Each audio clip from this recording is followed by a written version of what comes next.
Ja, meine lieben Gäste, ist es zu laut? Einige sind jetzt erschrocken. Wir starten jetzt mit der heutigen Veranstaltung. Das Thema ist Leben in der Megamaschine und ich darf ganz herzlich begrüßen Frau Professor Dr. Claudia von Werlhof, die extra für diese Veranstaltung von Innsbruck angereist ist, worüber wir uns sehr freuen.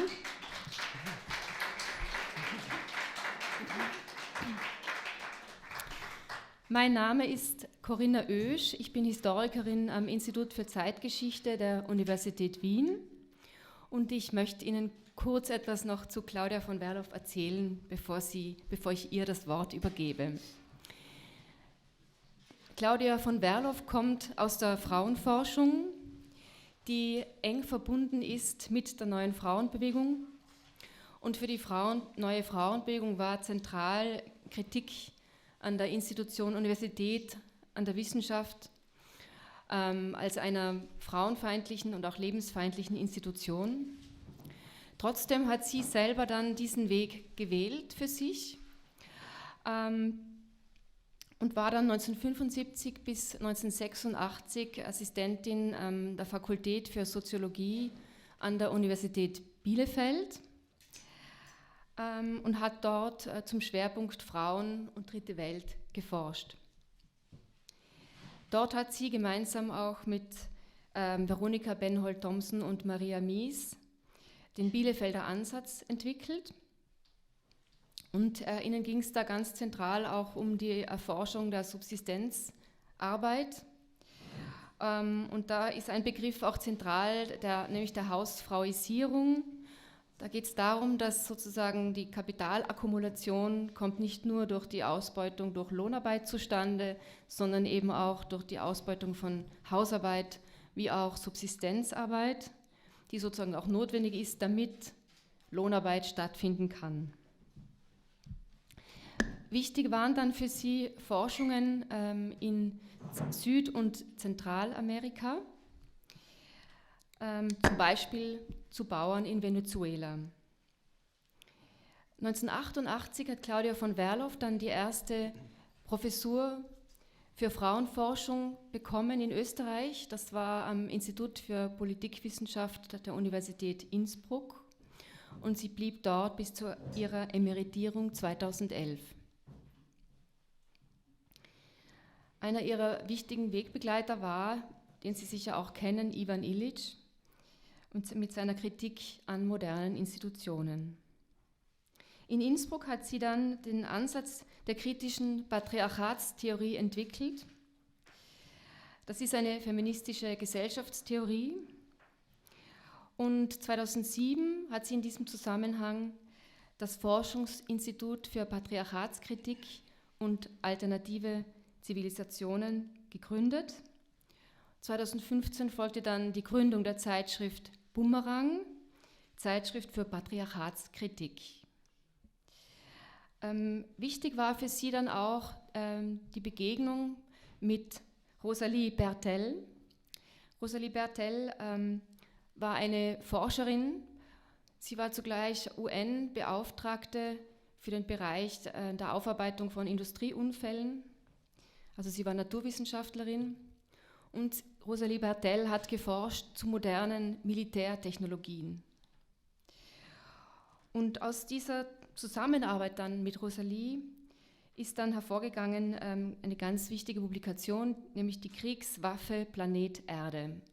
Und die ist in mehreren Sprachen inzwischen erschienen. In diesem Zusammenhang kam es dann zur Gründung der Planetaren Bewegung für Mutter Erde.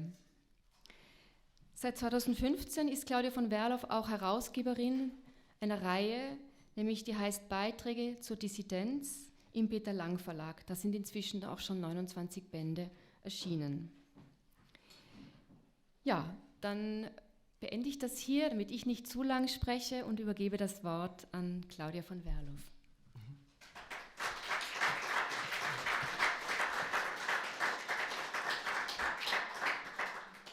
Danke, Corinna.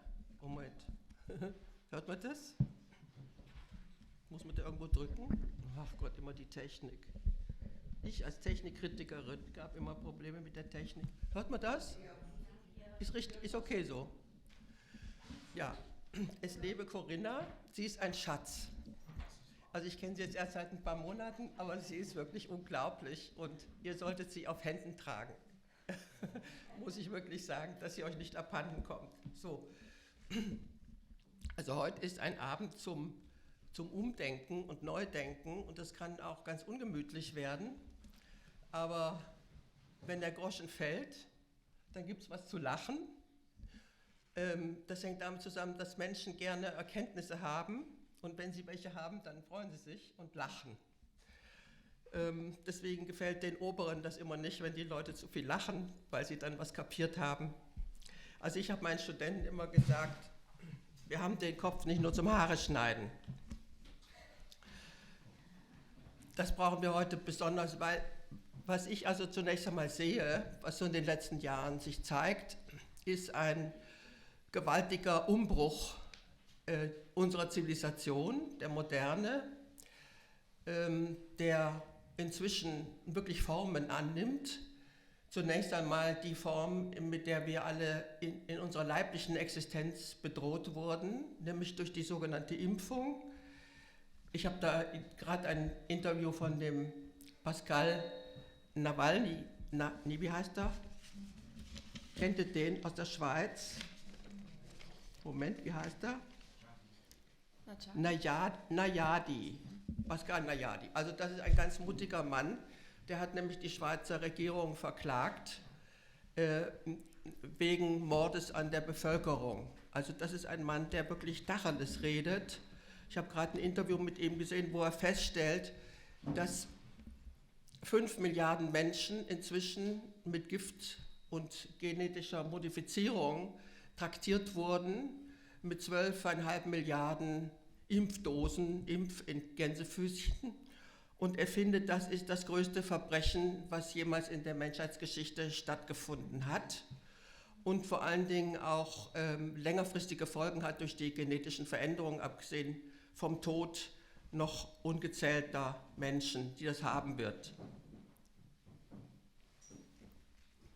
Es gibt inzwischen auch übrigens eine Untersuchung von einer Frau, Sascha Latipova, die sagt, Covid-19 und Gegenmaßnahmen, dazu gibt es den Nachweis der Schädigungsabsicht. Haben Sie das schon mal irgendwo gesehen? Also es ist ein Video, das ist sehr interessant, weil es eine Fachfrau, die jetzt auspackt und die nachzuweisen versucht, dass der sogenannte Impfstoff von der DARPA, das ist ein Forschungsinstitut des Pentagon, entwickelt wurde und dessen Produktion dann an die Pharmaindustrie weitergegeben wurde. Die Regierungen der Welt haben das dann verteilt und zwar mit der Zusicherung, dass es keine rechtlichen Folgen haben würde. Also das ist eine ganz prominente Frau, die da jetzt ausgepackt hat. Das heißt, hier findet ein Krieg statt. Und man könnte sagen, der Dritte Weltkrieg hat jetzt begonnen. Wir wissen ja, dass der Krieg auch anderswo schon angefangen hat, wahrscheinlich mit größeren Auswirkungen auch lokaler Art in Richtung Russland, also ein geopolitischer Krieg, wo es vor allen Dingen um die Rohstoffe Russlands geht und wer die bekommt in Zukunft. Das andere haben wir ja auch alles schon erlebt inzwischen, also die Inflation, also die Zerstörung der ökonomischen Grundlagen, die Deindustrialisierung, die jetzt angefangen hat mit der Begründung, CO2 sei ein Klimakiller und alle Industrien, die CO2 ausstoßen, beziehungsweise wir, die wir das ausatmen, sind sozusagen schuld am Klimawandel. Also es sind ja alles Attacken auf die Menschheit insgesamt, die sich zu summieren zu einem riesigen Umbruch und Abriss eigentlich. Mit der Abrissbirne wird diese Zivilisation erst einmal heruntergefahren und zwar von oben. Also das ist eine Revolution, die von oben stattfindet und nicht von unten und das ist eigentlich das Neue daran. Und aus meiner Sicht läuft das Ganze darauf hinaus, was ich Megamaschine nenne, in Kooperation mit dem nicht mehr lebenden Louis Mumford, der 1990 gestorben ist, der sein Buch Mythos der Maschine geschrieben hat, das Sie vielleicht alle kennen, 1970 und 1977 veröffentlicht. Das war eine Kritik vor allen Dingen der Technik, angefangen bei den Pharaonen in Ägypten bis heute. Das war die Zeit, in der 70er, 80er Jahre bis 90er gerade im deutschsprachigen Raum eine Technikkritik angefangen hat, die wirklich ihresgleichen sucht, die dann aufgehört hat, weil das alles wieder verhindert wurde in den 90er Jahren im Rahmen der neoliberalen Globalisierung. Also diese Studien wurden alle wieder heruntergefahren, aber das hat trotzdem einen enormen Auftrieb gehabt und ich war genau an dem Punkt und in den Kreisen, in denen das diskutiert wurde, und das war für mich der entscheidende weitere Schritt in der Analyse dessen, was eigentlich passiert, denn die Analyse gibt es nicht. Also was mich die ganze Zeit geärgert hat in den letzten 3 Jahren war, dass eigentlich die Warum-Frage nicht gestellt wurde. Es gab keine Erklärung darüber oder keine Analyse, warum das alles stattfindet, was wir jetzt erleben. Also dieser Abriss von oben, der unsere Gesellschaft erst einmal den Boden entzieht oder irgendwie zertrümmert, mortifiziert, würde ich sagen. Ich sage auch gleich, was das heißt. Also diese Sprachlosigkeit und auch die Ideenlosigkeit und Analyseferne fand ich doch sehr bemerkenswert. Und ich habe jetzt ein Programm, was ich dazu sagen möchte. Und zwar brauchen wir ein paar neue Begriffe, um zu verstehen, was passiert. Denn nach meiner Ansicht ist dieses Verständnis noch nicht da. Und das eine ist ein neuer Zivilisationsbegriff. Das zweite ist ein neuer Naturbegriff oder die Diskussion des Naturbegriffs oder Naturverhältnisses unserer Zivilisation nennen.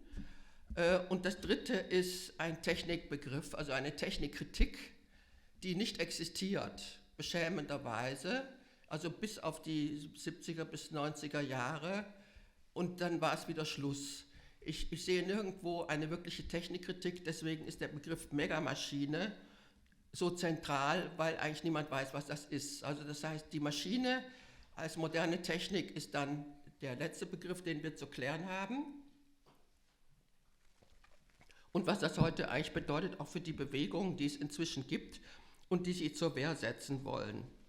Ich versuche jetzt mal, es ist ein bisschen gewagt, habe ich auch noch nicht gemacht, etwas zusammenzufassen, was ich in den letzten Jahren zu Papier gebracht habe, nämlich mein neues Buch, was also noch nicht da ist, aber schon geschrieben, Väter des Nichts, zum Wahn einer Neuschöpfung der Welt. Das ist ein 1000-Seiten-Buch und ich kann das natürlich jetzt nicht darstellen, aber ich will versuchen, die zentralen Begriffe, die ich eben genannt habe, jetzt einmal zu beleuchten.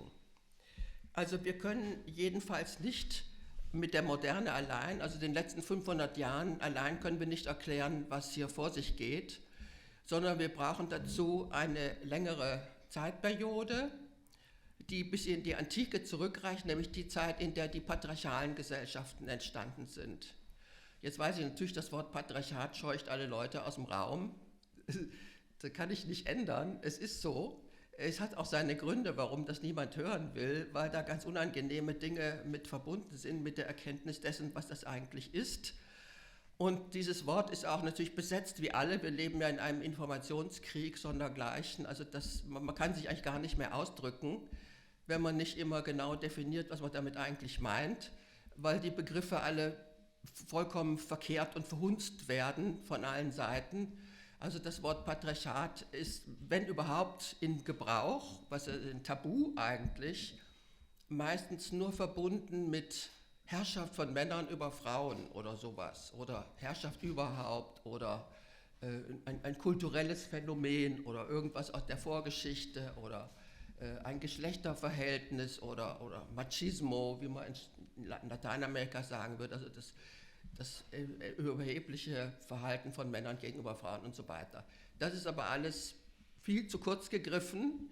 Also diese gerade genannten Phänomene sind nur das Ergebnis einer viel tiefer ergreifenden zivilisatorischen Gestaltung, die das Patriarchat angenommen hat. Man muss es auch eben unterscheiden, es ist das Gegenmodell zur früheren matriarchalen Gesellschaft, genau wieder so ein Hammer von Begriff, den niemand hören will, weil alle denken, das ist die Mütterherrschaft oder die Frauenherrschaft gewesen. Nein, keineswegs. Die matriarchalen Gesellschaften waren eigentlich die Vorläufer der patriarchalen Gesellschaft, oder vielmehr historisch, jedenfalls die älteren Gesellschaften, und zwar in aller Welt, die aber genau im Gegensatz zum Patriarchat sich gestaltet haben, nämlich in Kooperation mit der sie umgebenden Natur.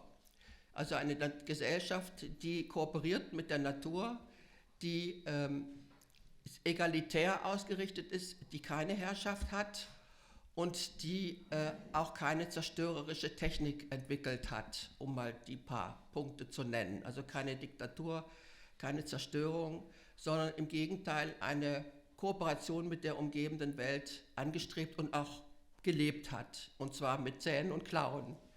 Und die patriarchale Überformung oder vielmehr die Entstehung von Patriarchaten als Gegenmodellen dazu sind alle auf kriegerische Weise zustande gekommen. Das ist jetzt eine Geschichte, die können wir jetzt nicht im Einzelnen klären. Es ist aber eine Tatsache, dass es dabei dazu gekommen ist, sodass ein Gegenmodell zu den matriarchalen Gesellschaften entstanden ist, nämlich eines, das sich völlig anders verhält gegenüber der Natur, gegenüber den Menschen, Tieren und Pflanzen und der Gesellschaft insgesamt. Wir haben also dann einen neuen Zivilisationsbegriff entwickelt, mit dem man das besser unterscheiden kann, nämlich eine Zivilisation ist nicht einfach das, was wir generell darunter verstehen, also so zum Beispiel von den alten Griechen und Römern über die Ägypter und die Sumerer bis zu den Indern und Chinesen, die alle Patriarchate entwickelt haben, das allein haben wir als Zivilisation immer angesehen. Und wir haben diesen Begriff neu gefasst, der etwas viel besser ist, weil man dann besser unterscheiden kann, was eigentlich wo los ist, nämlich dass Zivilisationen unabhängig von ihrem Entstehungsort oder ihrer Entstehungszeit sich dadurch kennzeichnen lassen, dass sie ein bestimmtes Naturverhältnis haben, also eine bestimmte Ökonomie und Technik, die das Verhältnis zur Natur regelt. Sonst können sie gar nicht existieren, da gäbe es nichts zu essen und man braucht eine bestimmte Technik, um sich zu ernähren zum Beispiel. Dann braucht man ein bestimmtes Geschlechterverhältnis, um sich fortzupflanzen, damit die Gesellschaft nicht an mangels Menschen eingeht. Dann braucht man ein Generationenverhältnis, das heißt, man muss sich mit den Älteren, die Jüngeren und die Älteren müssen sich über ihre Traditionen und was sie weitergeben wollen einigen. Und man braucht ein politisches Verhältnis, das heißt, man muss regeln, wie, ob mit Diktatur oder Demokratie oder auf welche Weise die gesellschaftlichen Verhältnisse geregelt werden und auf die Dauer auf die Füße gestellt werden. Und schließlich braucht man ein Transzendenzverhältnis, das haben wir so genannt, weil es eben die Bereiche zum Unsichtbaren oder die Religionen und spirituellen Aktivitäten beschreibt, die eine Gesellschaft braucht, um zu verstehen, wo sie herkommt und wo sie hingeht, was mit Leben und Tod passiert und den Bereichen, die sonst nicht so greifbar sind.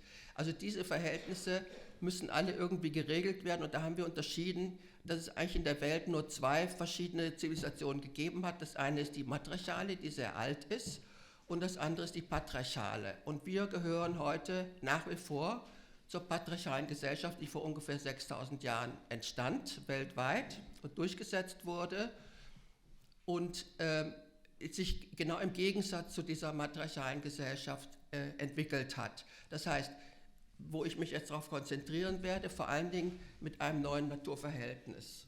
Also das Naturverhältnis patriarchaler Gesellschaften ist völlig anders als das der matriarchalen Gesellschaften, weil es davon ausgeht, dass das Leben oder das, was da ist, männergemacht sein sollte, vätergemacht sein sollte und nicht von Müttern stammen sollte, so wie das in der Welt üblich ist, also in der Naturordnung ist die Welt eine mütterliche, eine weibliche. Also die mütterlichen und weiblichen Kräfte sind diejenigen, die für den Fortbestand des Lebens sorgen. Und in den patriarchalen Gesellschaften ist es genau umgekehrt. Da will man immer behaupten, die Schöpfung und das Leben und alles, was da ist, käme aus Vätern. Patriarchat, Pater Arche, also Vater, Arche, Pater ist ja der lateinische Begriff und Arche der griechische. Arche heißt Ursprung, Anfang, auch Gebärmutter. Also Pater Arche ist der Mann mit Gebärmutter. Heute sind da interessanterweise, haben wir noch neulich erlebt bei deinen Studenten, junge Männer unterwegs und behaupten, sie könnten gebären. Ne? Hat eine lange Tradition, kann ich nur sagen. Es gab Pharaonen, die sich als gebärende Männer darstellen ließen. Also eine alte Tradition des Patriarchats zu behaupten, das Leben käme eben nicht aus den Frauen, sondern eigentlich aus den Männern. Also das heißt, die Rechtfertigung der patriarchalen Herrschaft, die dann als Herrschaft auftaucht, also kriegerische Eroberung, Etablierung von Herrschaft bis hin zum Staat, das sind alles patriarchale Gesellschaften, die behaupten, dass sie eigentlich die Schöpfer seien. Das ist also eine Legitimationsgrundlage aller Patriarchate bis hin zum Gott, dem Schöpfer und dem obersten Herrn natürlich sowieso. Und dann bis hinunter zu den einzelnen Männern, die alle immer erstaunt sind, dass die Frauen die Kinder kriegen oder wie das dann vonstatten geht. Also eine ganz merkwürdige Geschichte, die bis heute andauert, indem zum Beispiel den Frauen das Gebären weggenommen werden soll. Also die ganzen neuen Technologien gehen davon aus, dass es so etwas wie Frauen, die gebären, gar nicht mehr braucht. Also das Naturverhältnis, und das ist ja die Grundlage des Naturverhältnisses, wie findet Schöpfung statt, wird plötzlich völlig verkehrt, umgekehrt. Also wird behauptet, dass etwas der Fall sei oder die Regel sein müsse, was in der Natur gar nicht vorkommt oder so gut wie nicht vorkommt. Also von da an ist der Naturbegriff erst einmal vollkommen verhunzt worden und auf den Kopf gestellt worden. Nämlich eigentlich sind die Männer die Schöpfer und nicht die Frauen. Und da das aber nicht stimmt, das ist die Perversion dieser ganzen Angelegenheit, muss das bewiesen werden. Also es muss gesagt werden, das ist möglich, dass man das auch beweisen kann. Also das heißt, das ist die technische Herausforderung aller Patriarchate, ist zu beweisen, dass sie es besser können. Sie besser können als die Natur und als die Frauen.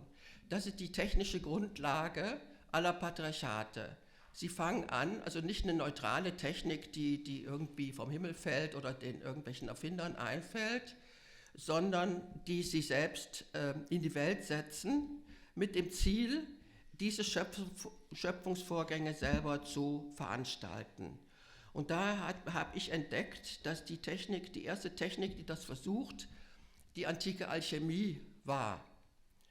Also die Alchemie, das ist ein ägyptisches Phänomen, das also aus der Zeit der Pharaonen stammt und viel früher, das eigentlich eine matriarchale Technik war, der Aneignung und Arbeit mit der Naturumgebung. Also Alchemie heißt eigentlich schwarzer Nilschlamm. Also das heißt, das ist dieses Fruchtbarkeitssymbol der Überschwemmung des Nils.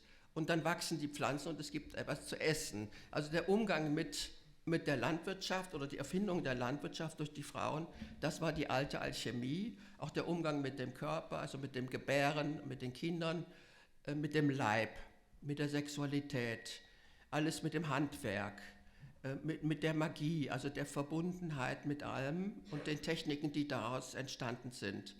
Und nun kommen die patriarchalen Eroberer, also auch in Ägypten hatte die Doris Wolf ein spannendes Buch dazu geschrieben, was war vor den Pharaonen, die nachweist, dass die Pharaonen, also die neuen Herrscher in Ägypten, die aus dem Kaukasus kamen im Übrigen, also weiße Eroberer in einer schwarzafrikanischen matriarchalen Gesellschaft, sich dort an die Spitze setzten und dann die dortigen Erkenntnisse und Techniken, also zum Beispiel die matriarchale Alchemie, umgekehrt haben und zerstört haben und für ihre eigenen Zwecke neu angewandt haben.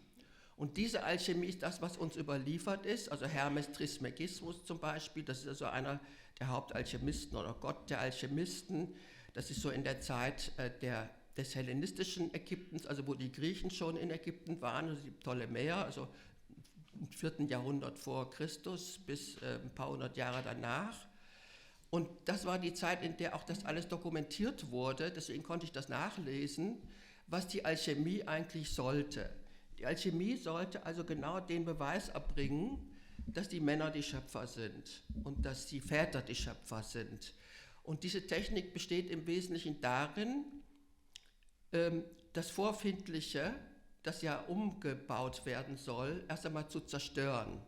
Lateinisch ist das Ganze ist ja dann nach Europa gekommen in der Renaissance und im ausgehenden Mittelalter, hat erstmal eine lateinische Form hier angenommen, da hieß das Mortifikation. Die Mortifikation von Mors, der Tod, das ist der erste Akt der alchemistischen Technik, in der wird das vorgefundene Material erst einmal zerstört. Es wird zerlegt, verbrannt, aufgelöst und so weiter. Und wie diesem Material, das dann erklärt wurde als Grundmaterial der Natur überhaupt, denn man wollte ja die Neuschöpfung in Gang setzen, wurde dann durch Neuzusammensetzung mit weiteren Materialien das sogenannte große Werk erstellt. Und das große Werk sollte dann der Ersatz sein für das, was von vorher da war. Ne? Also das heißt, man muss ja irgendetwas haben, wenn man etwas schöpfen will. Also man nimmt das, was da ist, zerstört es und macht das was Neues daraus. Das ist die Methode, die in der Alchemie generell zur Anwendung kam. Es ist jetzt alles ein bisschen vereinfacht, aber so läuft das ab. Also erst ein Gewaltakt, eine Zerlegung, dann eine Neuzusammensetzung, die als Ersatz und als bessere und höhere Materie oder als besseres Leben, in der Materie ist es dann immer die Versuch, das Gold neu zu erfinden gewesen oder eben das Leben neu zu erfinden, bis hin zu dem, was nachher als Homunculus beschrieben wurde, das schon bei Paracelsus nachher und auch bei den Gnostikern und später auch Goethe, also die sich darauf berufen haben. Das Leben wird neu geschaffen in der Retorte, kommt uns ja sehr bekannt vor, ist ja heute überall der Fall. Dieses ganze Programm wurde vollständig übernommen in Europa und umgesetzt. Dazu gab es dann als Schluss noch den Stein der Weisen. Das ist die Metapher für eine Formel oder ein Elixier oder eine Idee oder eine Maßnahme, in der dieses ganze große Werk so im Handumdrehen geschieht und überall geschieht, sodass alle davon etwas haben und die ganze Welt am Schluss alchemistisch neu geschöpft worden ist. Also das, was ich als Wahnvorstellung bezeichne. Das ist dieses Programm, das dann mit den Arabern aus Ägypten und aus dem Orient hierher kam und im ausgehenden Mittelalter und dann in den Klöstern vor allen Dingen überall aufgegriffen wurde von allen Wissenschaftlern der damaligen Zeit und dann vor allen Dingen in der Renaissance weiter betrieben wurde schon mit der Idee, auch den Menschen neu zu schöpfen. Überhaupt den Menschen neu zu schöpfen. Das ist das, was in der Megamaschine dann seine Fortsetzung findet. Das ist das Programm der Technik geworden. Also alle Alchemie-Historiker behaupten ja, dass die Alchemie zwar in Europa dann angekommen ist, aber dann im 18. Jahrhundert mit dem Aufkommen der Maschine verschwunden ist. Und das ist genau nicht der Fall. Also das, was ich nachweisen konnte, war, dass die Alchemie die Grundlage für die ganze moderne Technik geworden ist. Das Verfahren ist immer das gleiche, also ich nenne das Zerstörung per Verfahren. Das ist etwas, was uns überhaupt nicht klar ist, dass die gesamte Industrie und nicht nur die Industrie, auch die Landwirtschaft, die Medizin, alle unsere neuen Techniken, also seit der Neuzeit und Moderne, auf der Alchemie beruhen. Genau die Alchemie umsetzen, die da angekommen ist. Und die Maschine ist sozusagen das Hauptergebnis dieser Übung, die ja erst im 18. Jahrhundert dann generell erfunden wurde als moderne Technik, die genau aus diesem selben Prinzip besteht, also der Zerlegung aller Materie und ihrer Neuzusammensetzung zu einem angeblich besseren und zwar vor allen Dingen auch lebendigen. Also die Steigerung dieser ganzen Unternehmung geschieht überhaupt erst in der Neuzeit und Moderne, in der behauptet wird, die Natur sei nicht nur verbesserungswürdig, nämlich sie soll von Vätern geschöpft werden anstatt von Müttern und wenn das vorher nicht der Fall war, dann eben hinterher oder eben durch Erziehung und so weiter, sondern in der auch generell eigentlich der Anspruch bestand, dass das, was vorher als nicht lebenswürdig galt oder als lebensunwert, kann man schon beinahe sagen, also das Leben ist so, wie es ist, nicht wirklich anerkannt worden im Patriarchat, weil ja immer die Idee bestand, das müsse verbessert werden und neu geschaffen werden. Diese Idee steigert sich in der modernen Naturwissenschaft dahin, dass behauptet wird, es gäbe gar kein Leben. Lebendiges gibt es nicht. Wir werden keinen Naturwissenschaftler finden, der das sagen würde, bis hin zu Zeilinger, der ja gerade hier den Nobelpreis für Physik bekommen hat, als Quantenphysiker, hier kenne ich auch, der war ja mal in Innsbruck. Also kein Naturwissenschaftler würde sich trauen zu sagen, es gibt etwas Lebendiges, sondern das, was wir als Leben verstehen, sei nur eine chemische Reaktion oder der Ausdruck einer besonderen Zusammensetzung von Stoffen. Ne? So.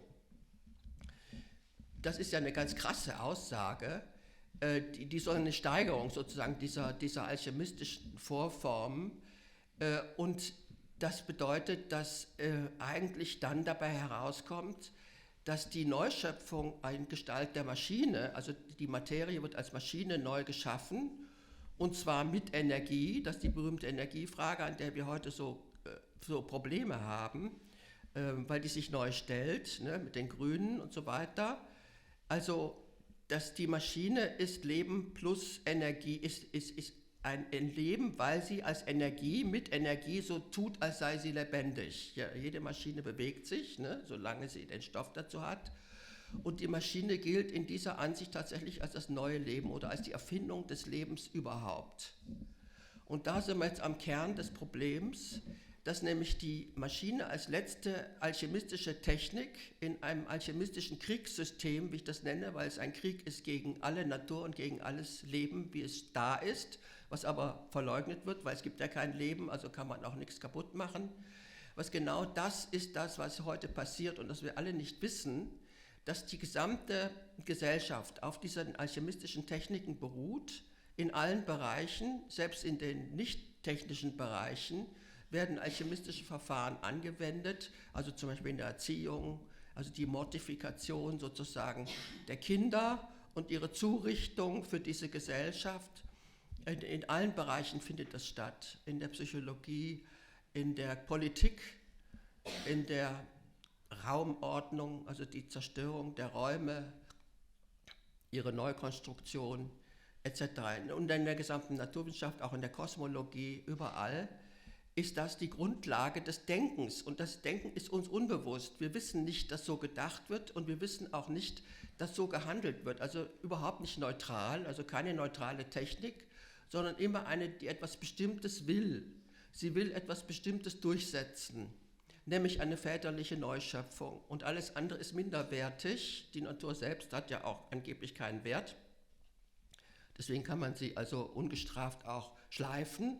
Das ist jetzt das Problem, dass wir bald keine Energie mehr haben auf diese Weise und so fort. Also das ist was uns fehlt, ist eigentlich das Bewusstsein, dass wir in einer total zerstörerischen Zivilisation leben, die die Natur insgesamt kaputt macht, bis hin zum Omnizid. Das ist ein Begriff von der Rosalie Bertell, die eben zitiert wurde. Das ist der Tod von allem. Also da gibt es ja keine Grenze, die da irgendwo mal gezogen würde. Und zum Beispiel die Atomtechnologie ist ja so etwas, wo der Omnizid dauernd riskiert wird und wurde auch bei dem Manhattan-Projekt und so weiter.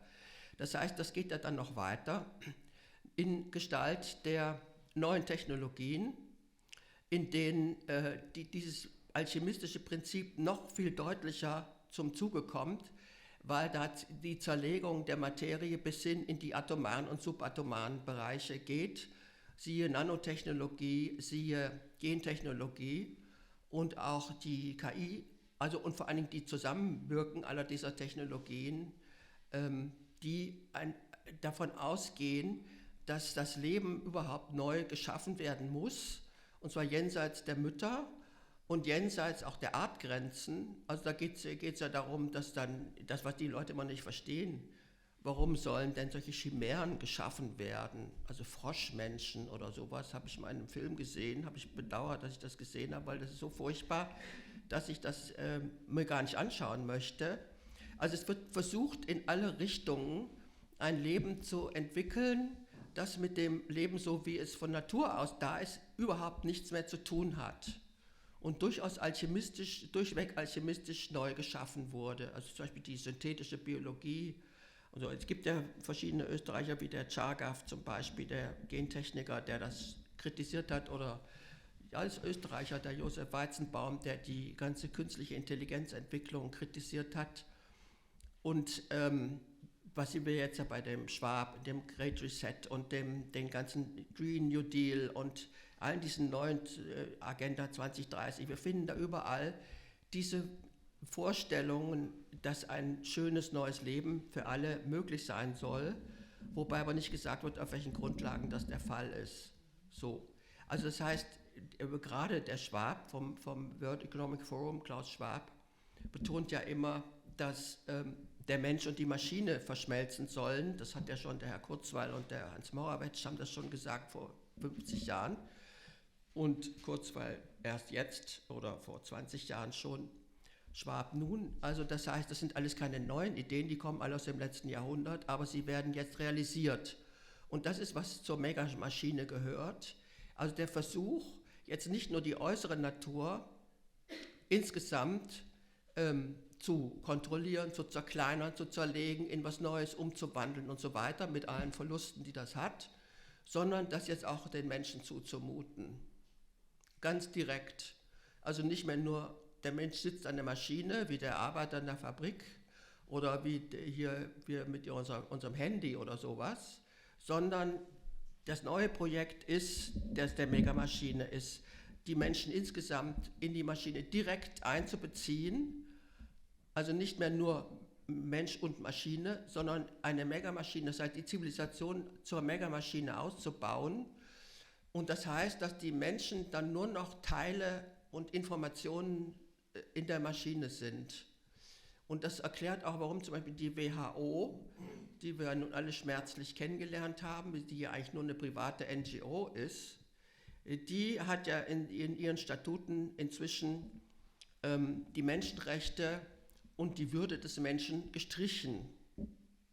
Das gibt es bei denen nicht mehr. Und die sind ja gerade dabei, die Biopolitik weltweit zu bestimmen, weiterhin, nicht nur mit Corona, sondern überhaupt in Zukunft. Man müsste also aus der WHO erst einmal überhaupt aussteigen, ich weiß gar nicht, warum wir da alle Mitglied sind.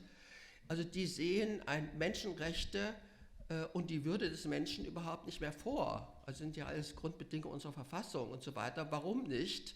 Weil in der Megamaschine der Mensch nur noch ein Teil einer Riesenmaschinerie ist, die eine äußere und innere ist. Also das heißt, wenn à la Musk zum Beispiel der Mensch mit einem Chip im Hirn versehen wird, es gibt inzwischen auch ein Gel, das dazu führt, dass das Hirn den Chip nicht wieder abstößt. Es wird ja alles erfunden, um die Nebenwirkungen zu vermeiden. Also wenn das mal der Fall ist, dann haben wir ja als Menschen keinen eigenen Willen mehr, sondern den kriegen wir diktiert. Also ein Chip im Hirn ist überhaupt nichts Witziges. Also die Idee der Verschmelzung des Menschen mit der Maschine, mit dem Computer, die ist auch schon 50 Jahre alt, wie gesagt. Und die Transhumanisten, das sind die Leute, die das wollen, die haben das ja auch schon länger diskutiert.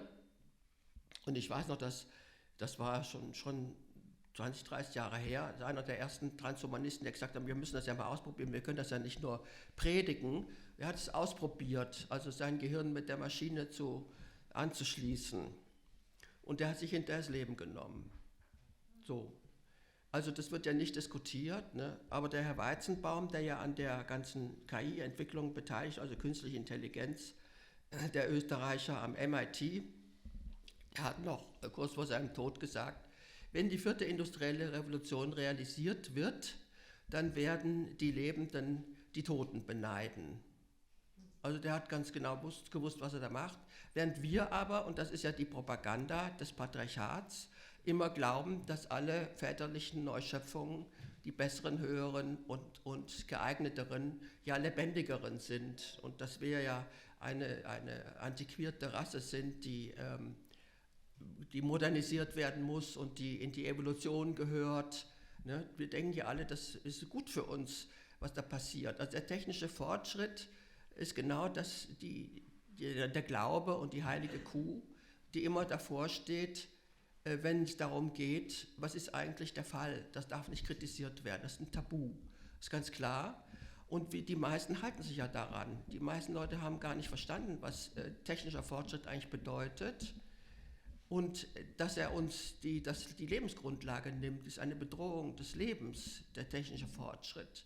Und es ist keine neutrale Entwicklung, sondern eine ganz gezielte, die nur im Sinn hat, wie kommen wir zur Höherschöpfung des Menschen und Höherschöpfung oder der Natur und der Welt.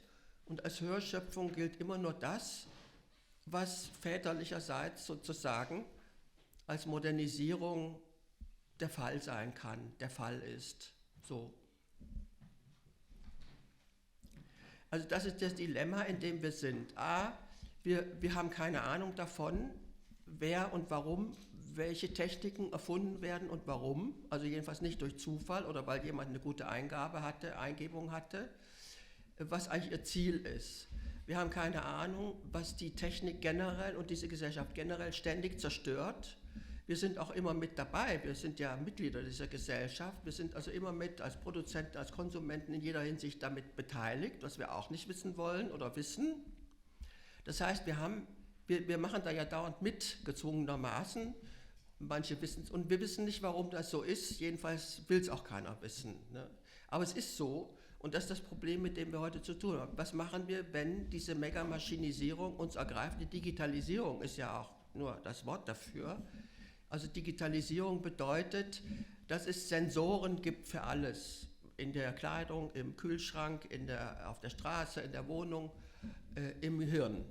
Und diese Sensoren bedienen die Maschinerie insgesamt, also die digitale Megamaschine weltweit. Wir sind dann auch noch angeschlossen und denken, das ist eine gute Idee. Und dann sind wir nur noch Information im IoT, in der großen Maschinerie, Internet of Things, Internet of Bodies. So. Also das heißt, das ist überhaupt keine gute Idee. Und das ist mein Plädoyer, dass wir das erkennen, was das mit uns macht. Es macht uns zu subhumanen Kreaturen. Der Homo sapiens ist dann nicht mehr der Fall, den gibt es dann nicht mehr und sie brauchen uns nicht mehr. Das ist ja die ganze Depopulationsagenda, die mit der Impfung einhergeht. Sie brauchen uns nicht. Ne? Also es hat auch noch andere Gründe. Wir haben auch die ganzen Ressourcen verbraucht inzwischen und so weiter. Ich meine, der Kapitalismus ist ja eine patriarchale Unternehmung in dem Sinne, dass das Programm ist, mit dem möglichst schnell die Zerstörung der Welt vorangetrieben werden kann, indem das ein profitables Geschäft geworden ist. Ne? Der Kapitalismus ist sozusagen die Realisation des Patriarchats auf der ökonomischen Ebene und beschleunigt den ganzen Prozess. Und dadurch ist es eben dann dazu gekommen, dass die Ressourcen tatsächlich ausgehen und die Unendlichkeit der kapitalistischen Fiktion nicht mehr aufrechtzuerhalten ist. Das wissen die Herrschenden natürlich auch. Und deswegen ziehen sie jetzt die Bremse ein. Ne? Die Bremse heißt, diese Zivilisation muss gestoppt werden, weil sie zu viel verbraucht. Wir haben jetzt bald kein Coltan mehr und kein Lithium mehr und die Autos brauchen alle das und so weiter. Das heißt, das Ganze geht nur weiter, wenn die Quantität geschrumpft wird, und zwar gewaltig geschrumpft wird. Nur dann kann das System als solches sich noch aufrechterhalten, ja sogar erneuern mit den neuen Technologien, wozu auch die erneuerbaren Energien gehören, die ja nur im beschränkten Maße überhaupt imstande sind, unabhängig von den früheren Technologien und Energien überhaupt zu existieren. Also das Energieproblem, Maschine plus Energie gleich neues Leben und besseres und höheres Leben und besserer und höherer Mensch, ne, sind wir alle mit integriert. Das ist ja ein Problem, was ja nicht so leicht zu lösen ist, aber das ist das Programm. Und das ist die Utopie, die sich jetzt realisieren soll. Das heißt, eine Utopie, die ein paar tausend Jahre alt ist und auch schon formuliert wurde, früher nur noch nicht herstellbar war. Es dauert ja alles eine Weile. Ne? Man muss ja auch aus die Natur klein zu kriegen, ist ja auch ein Kunststück, weil sie ist groß und mächtig. Also muss man schon ein paar hundert Jahre daran arbeiten, bis man ein ökologisches Problem bekommt. Und das haben wir ja heute.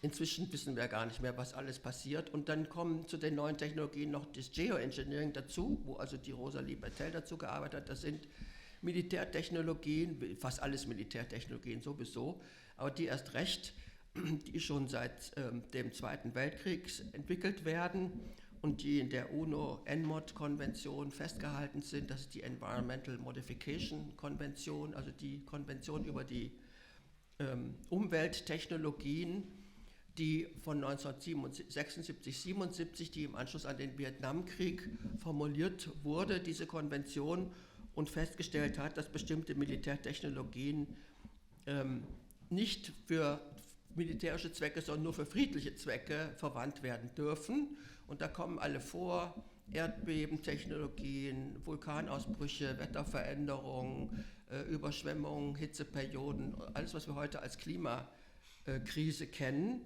Das ist alles technisch machbar und zwar schon 1976 festgestellt. Also ist das ja nicht irgendeine Erfindung. Ja. Was ist los? Ach, das stört? Ach so. Ich und die Technik, gutes Thema. So, Moment. Ich bin jetzt auch am Schluss angelangt. Wir können ja dann noch diskutieren, was sich daraus ergibt. Auf jeden Fall ist es bedauerlich aus meiner Sicht als Frau, dass die Frauen sich inzwischen auch dem Ganzen gebeugt haben, nämlich diese ganze Informationskampagne der neuen Technologien, dieser alchemistischen, also hyper-alchemistischen Technologien, begann unter anderem mit dem Gender-Begriff, der auch von den großen Konzernetagen aus den USA kam, in den 80er Jahren und der mein ganzes Leben als Frauenforscherin begleitet hat, weil kaum konnten wir mit der Frauenforschung mal was anfangen, offiziell sogar. Da war das alles schon gekippt und die Sache war nur noch mit Gender beschäftigt. Also Frauen gibt es dann gar nicht mehr, sonst als noch Gender. Und das heißt, die Genderfrauen oder wie auch immer sie sich nennen wollen, haben dieses technologische Projekt aufgegriffen und mitgemacht. Das heißt, es gibt kein Geschlecht mehr. Also das heißt, das ist im Rahmen dieser Naturauffassung zu verstehen, alles, was mit Natur zu tun hat, gibt es nicht mehr oder soll es nicht mehr geben, weil das ist ja zu überwinden. Die Natur ist ja immer zu überwinden, weil sich das Niedrigere, christlich gesehen sogar das Böse und Teuflische und so weiter, haben wir 600 Jahre Inquisition gehabt hier in Europa, wo das durchgesetzt wurde. Also die Mortifikation der Frauen als noch patriarchaler und noch nicht patriarchaler, die ist ja nun inzwischen wirklich beendet, indem die Frauen, also nicht alle Frauen, aber ziemlich viele, zumal in den Bildungsbereichen und politischen Bereichen und Wissenschaftsbereichen, diese Gender-Geschichte oder Trans-Geschichte ist ja dasselbe, also die Leugnung aller Art von Naturanbindung des Menschen oder die Vernichtung der Mutterschaft und so weiter, das sind ja alles diese Phänomene, die zum selben Prinzip gehören, dem patriarchalen Prinzip der Verleugnung und Ersetzungsversuche der Natur gegenüber in allen ihren Formen. Ja. Bis hin zum Geoengineering, wo eben auch Mutter Natur, also sozusagen Mutter Erde selbst mortifiziert werden soll, also umgewandelt werden soll in eine gehorsame Magd des technischen Fortschritts oder der militärischen Fortschritts, indem sie in eine Kriegswaffe verwandelt wird. Also das geht über die elektromagnetischen Technologien vor allen Dingen, die in den HAARP-Anlagen, also diesen Ionosphärenheizungsanlagen, die kann man nur verstehen, wenn man den Nikola Tesla kennt. Also man muss dann schon in der Technikgeschichte ein bisschen rumwühlen, bis man etwas nicht Alchemistisches findet, aber sehr schwierig. Und das Militär, ich nenne es das die Militäralchemie, die ist besonders grausam, weil sie eben auch für Kriegszwecke eingesetzt werden kann. Zuletzt die Diskussion in der Türkei und Syrien, ob das Erdbeben dort ein künstliches war oder nicht. Es ist zum ersten Mal seit Haiti, dass das überhaupt diskutiert wird in der Öffentlichkeit, ob sowas überhaupt sein kann. Es kann sein, die Technologien existieren, man weiß nur nie, wer sie wo anwendet und wann und es ist nicht nachweisbar. Also so haben wir den Rahmen rundherum. Also die Alchemie geht in die Mikrobereiche und in den Makrobereich, also die Erde selbst und das Umliegende und also kann man nicht sagen, das Weltall, sondern einfach die umliegende, jenseits der Atmosphären befindlichen Sphären, ne, so in denen sich auch die ganzen Satelliten befinden. Das ist alles im Blick und es geht sogar so weit, dass der Yuval Harari, das ist dieser israelische Historiker, der Berater von Klaus Schwab im WEF ist, der behauptet, es gäbe das All selbst ist eine Maschine und Gott ist Maschine, also eine Gottmaschine. Das heißt, also eine neue Theokratie da irgendwie gepredigt wird, weil für die Naturwissenschaft ist eben nach wie vor die Natur ein Mechanismus und dadurch wie eine Maschine, das heißt Natur ist Maschine und Maschine ist Natur, also die übliche Tautologie, also ein im Kreis sich drehende Argumentation, die die Naturwissenschaft da pflegt und sich jenseits der Wahrheit der Naturordnung bewegt. Also eine Wahrheit gibt es nicht im Maschinellen, die Maschine ist selbst immer der Maßstab und nicht mehr die Natur. Und außerhalb der Naturordnung gibt es aber keine Wahrheit, auf die wir uns berufen können, weil die Maschine eine beliebige Angelegenheit ist, die kann man so und so anwenden. Es ist aber keine Wahrheit damit verbunden. Und das zeigt sich bei uns, dass wir in der Megamaschine oder in der kommenden Megamaschine auch nicht mehr denken können und keine Wahrheit erkennen, keine Erkenntnis mehr haben und nur noch künstlich fühlen und handeln und unsere Naturqualitäten und Denkspezialisierung als Menschen, den Kopf nicht nur zum Haare schneiden haben, verloren haben. Also dann haben wir eigentlich nichts mehr und können uns auch nicht mehr wehren. Das ist das Problem, mit dem wir hier konfrontiert sind und deswegen sollte dieser Fortschrittsglaube langsam mal aufhören. Sonst geht es uns an den Kragen. Ich zitiere am Schluss vielleicht nochmal die Hannah Arendt, die sehr weise gesagt hat, es passt auch genau auf unsere Situation. Zitat: Denn das Resultat ist keineswegs, dass die Lüge nur als wahr akzeptiert und die Wahrheit als Lüge diffamiert wird, sondern dass der menschliche Orientierungssinn im Bereich des Wirklichen, der ohne die Unterscheidung von Wahrheit und Unwahrheit nicht funktionieren kann, vernichtet wird. Vielen Dank.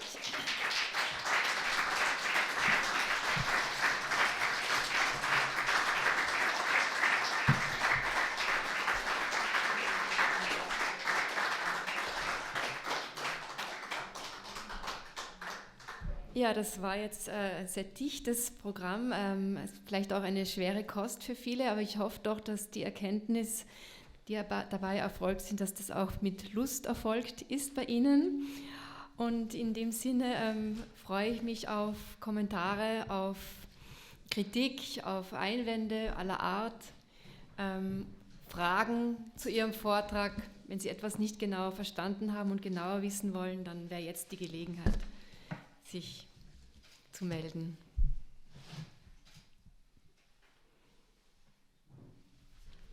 Ja, bitte. Die meisten Fragen aus dem Publikum waren akustisch schwer zu verstehen. Aus diesem Grund haben wir sie nachvertont. Einige Fragen wurden zum Beispiel bei inhaltlichen Wiederholungen gekürzt. Jedenfalls haben wir versucht, dem Wortlaut zu entsprechen. Der Begriff des digitalen Zwillings, das ist ein auch von der Europäischen Union hochgefördertes Projekt, in dem geplant ist, von der Erde einen digitalen Zwilling zu erstellen.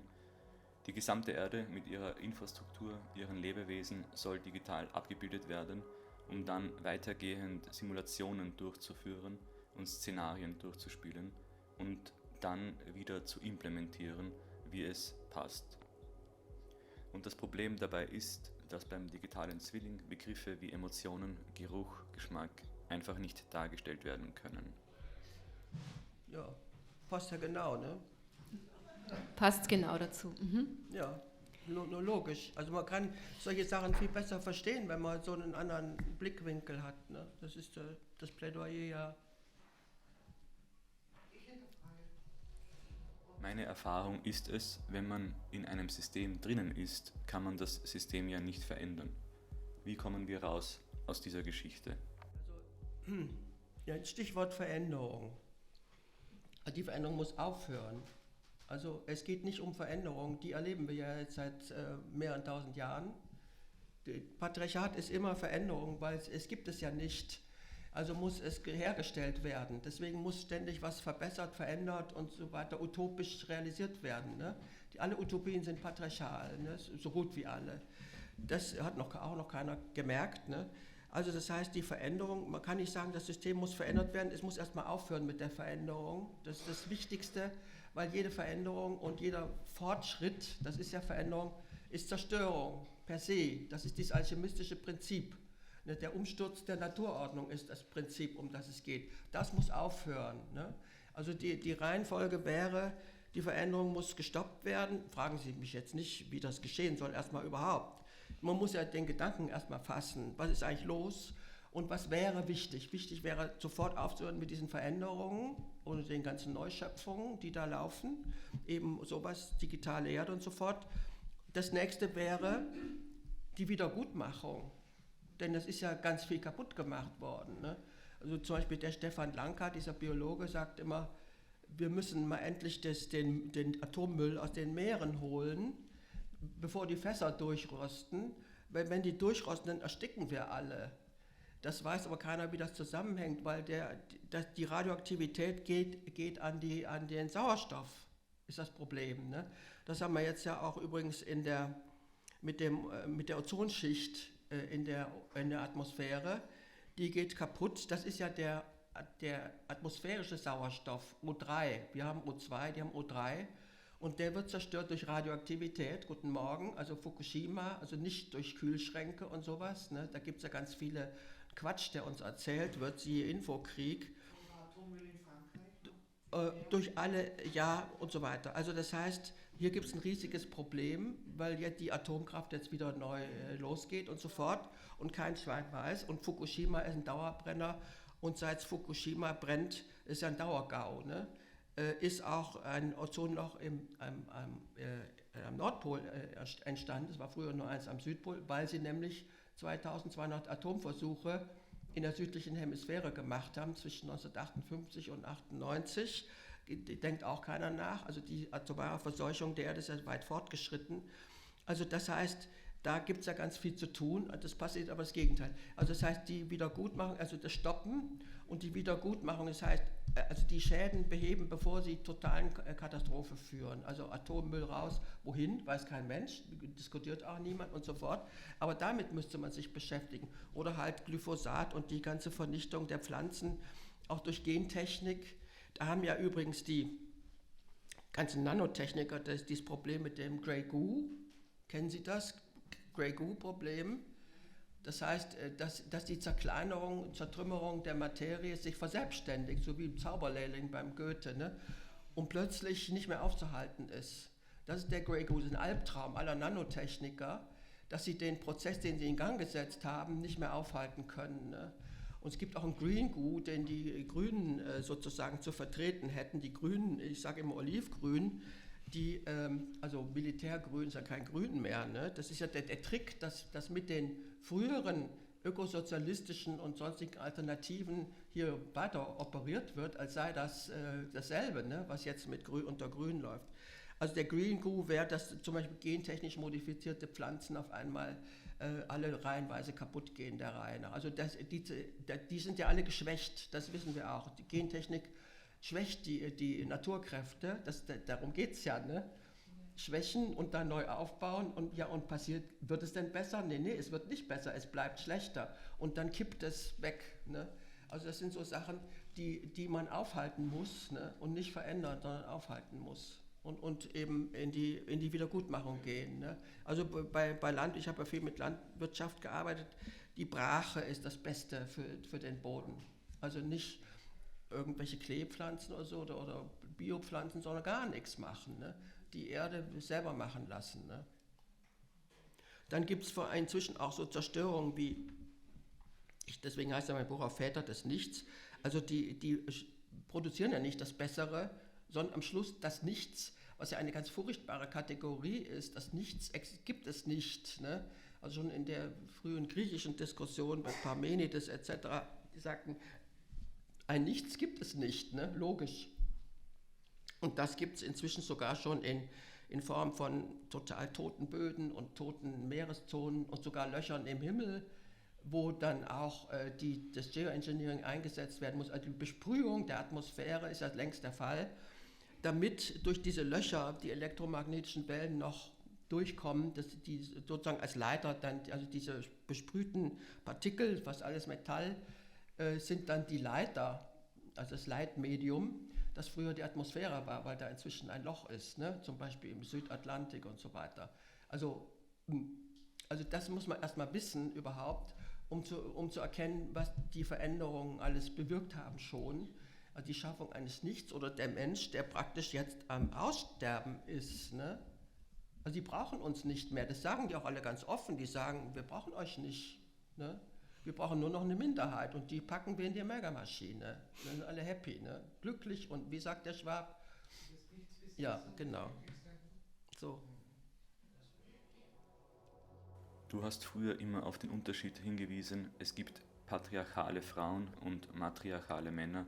Es hat also nur bedingt oder ganz wenig mit dem biologischen Geschlecht zu tun. Wie ist da dein Zugang? Biologie ist ein Begriff, der Bios Logos bedeutet, also Lebenslogik, und der kommt aus der Naturwissenschaft. Also es gibt generell erst einmal zwei Geschlechter, es gibt auch ein paar andere, aber die meisten sind entweder Männer oder Frauen. Es ist halt so, dass sich das Patriarchat damit nicht abfindet, haben wir ja inzwischen gemerkt.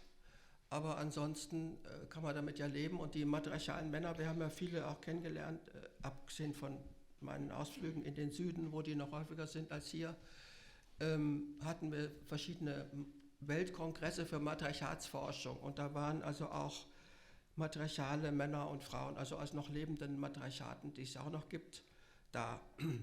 Und da konnte man das sehen, dass die damit überhaupt kein Problem haben. Also ich meine, das sind ja als künstlich geschaffene Probleme, die nur deswegen künstlich geschaffen werden, wenn man weiß, was damit gemeint ist, nämlich die Abschaffung dieser sogenannten Biologie oder der Unterschiede, die erst einmal da sind von Natur aus. Die sind halt von Natur aus. Also das Wort Natur, es ist übrigens interessant, dass die Naturwissenschaftler das, was sie hervorbringen, da an neuen Kreaturen und an neuen Materien, zweite Natur nennen, apropos.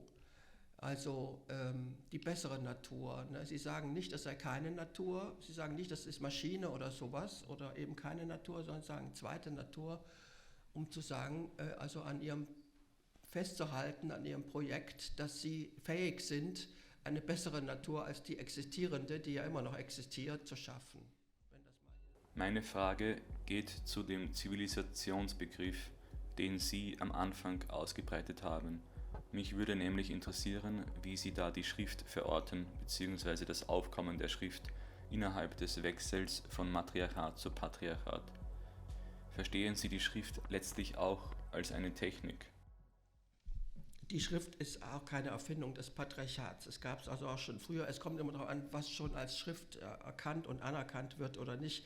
Aber das sind jetzt so Diskussionen, die, glaube ich, nicht jetzt furchtbar weiterführen. Fakt ist, dass die Schrift, sofern wir sie registriert haben als eine solche, es gibt auch welche, die hat noch keiner entschlüsselt, meistens dann verwendet wurden für ökonomische Zwecke, also Aufzählung irgendwelcher Güter oder Waren oder Bestände und so weiter. Also ich glaube nicht, dass das jetzt irgendwie besonders weiterführend ist. Ich kann nur verweisen auf auch zum Beispiel Maria Gimbutas, das ist eine Frau, die Matriarchatsforscherin, die das europäische Matriarchat nachgewiesen hat.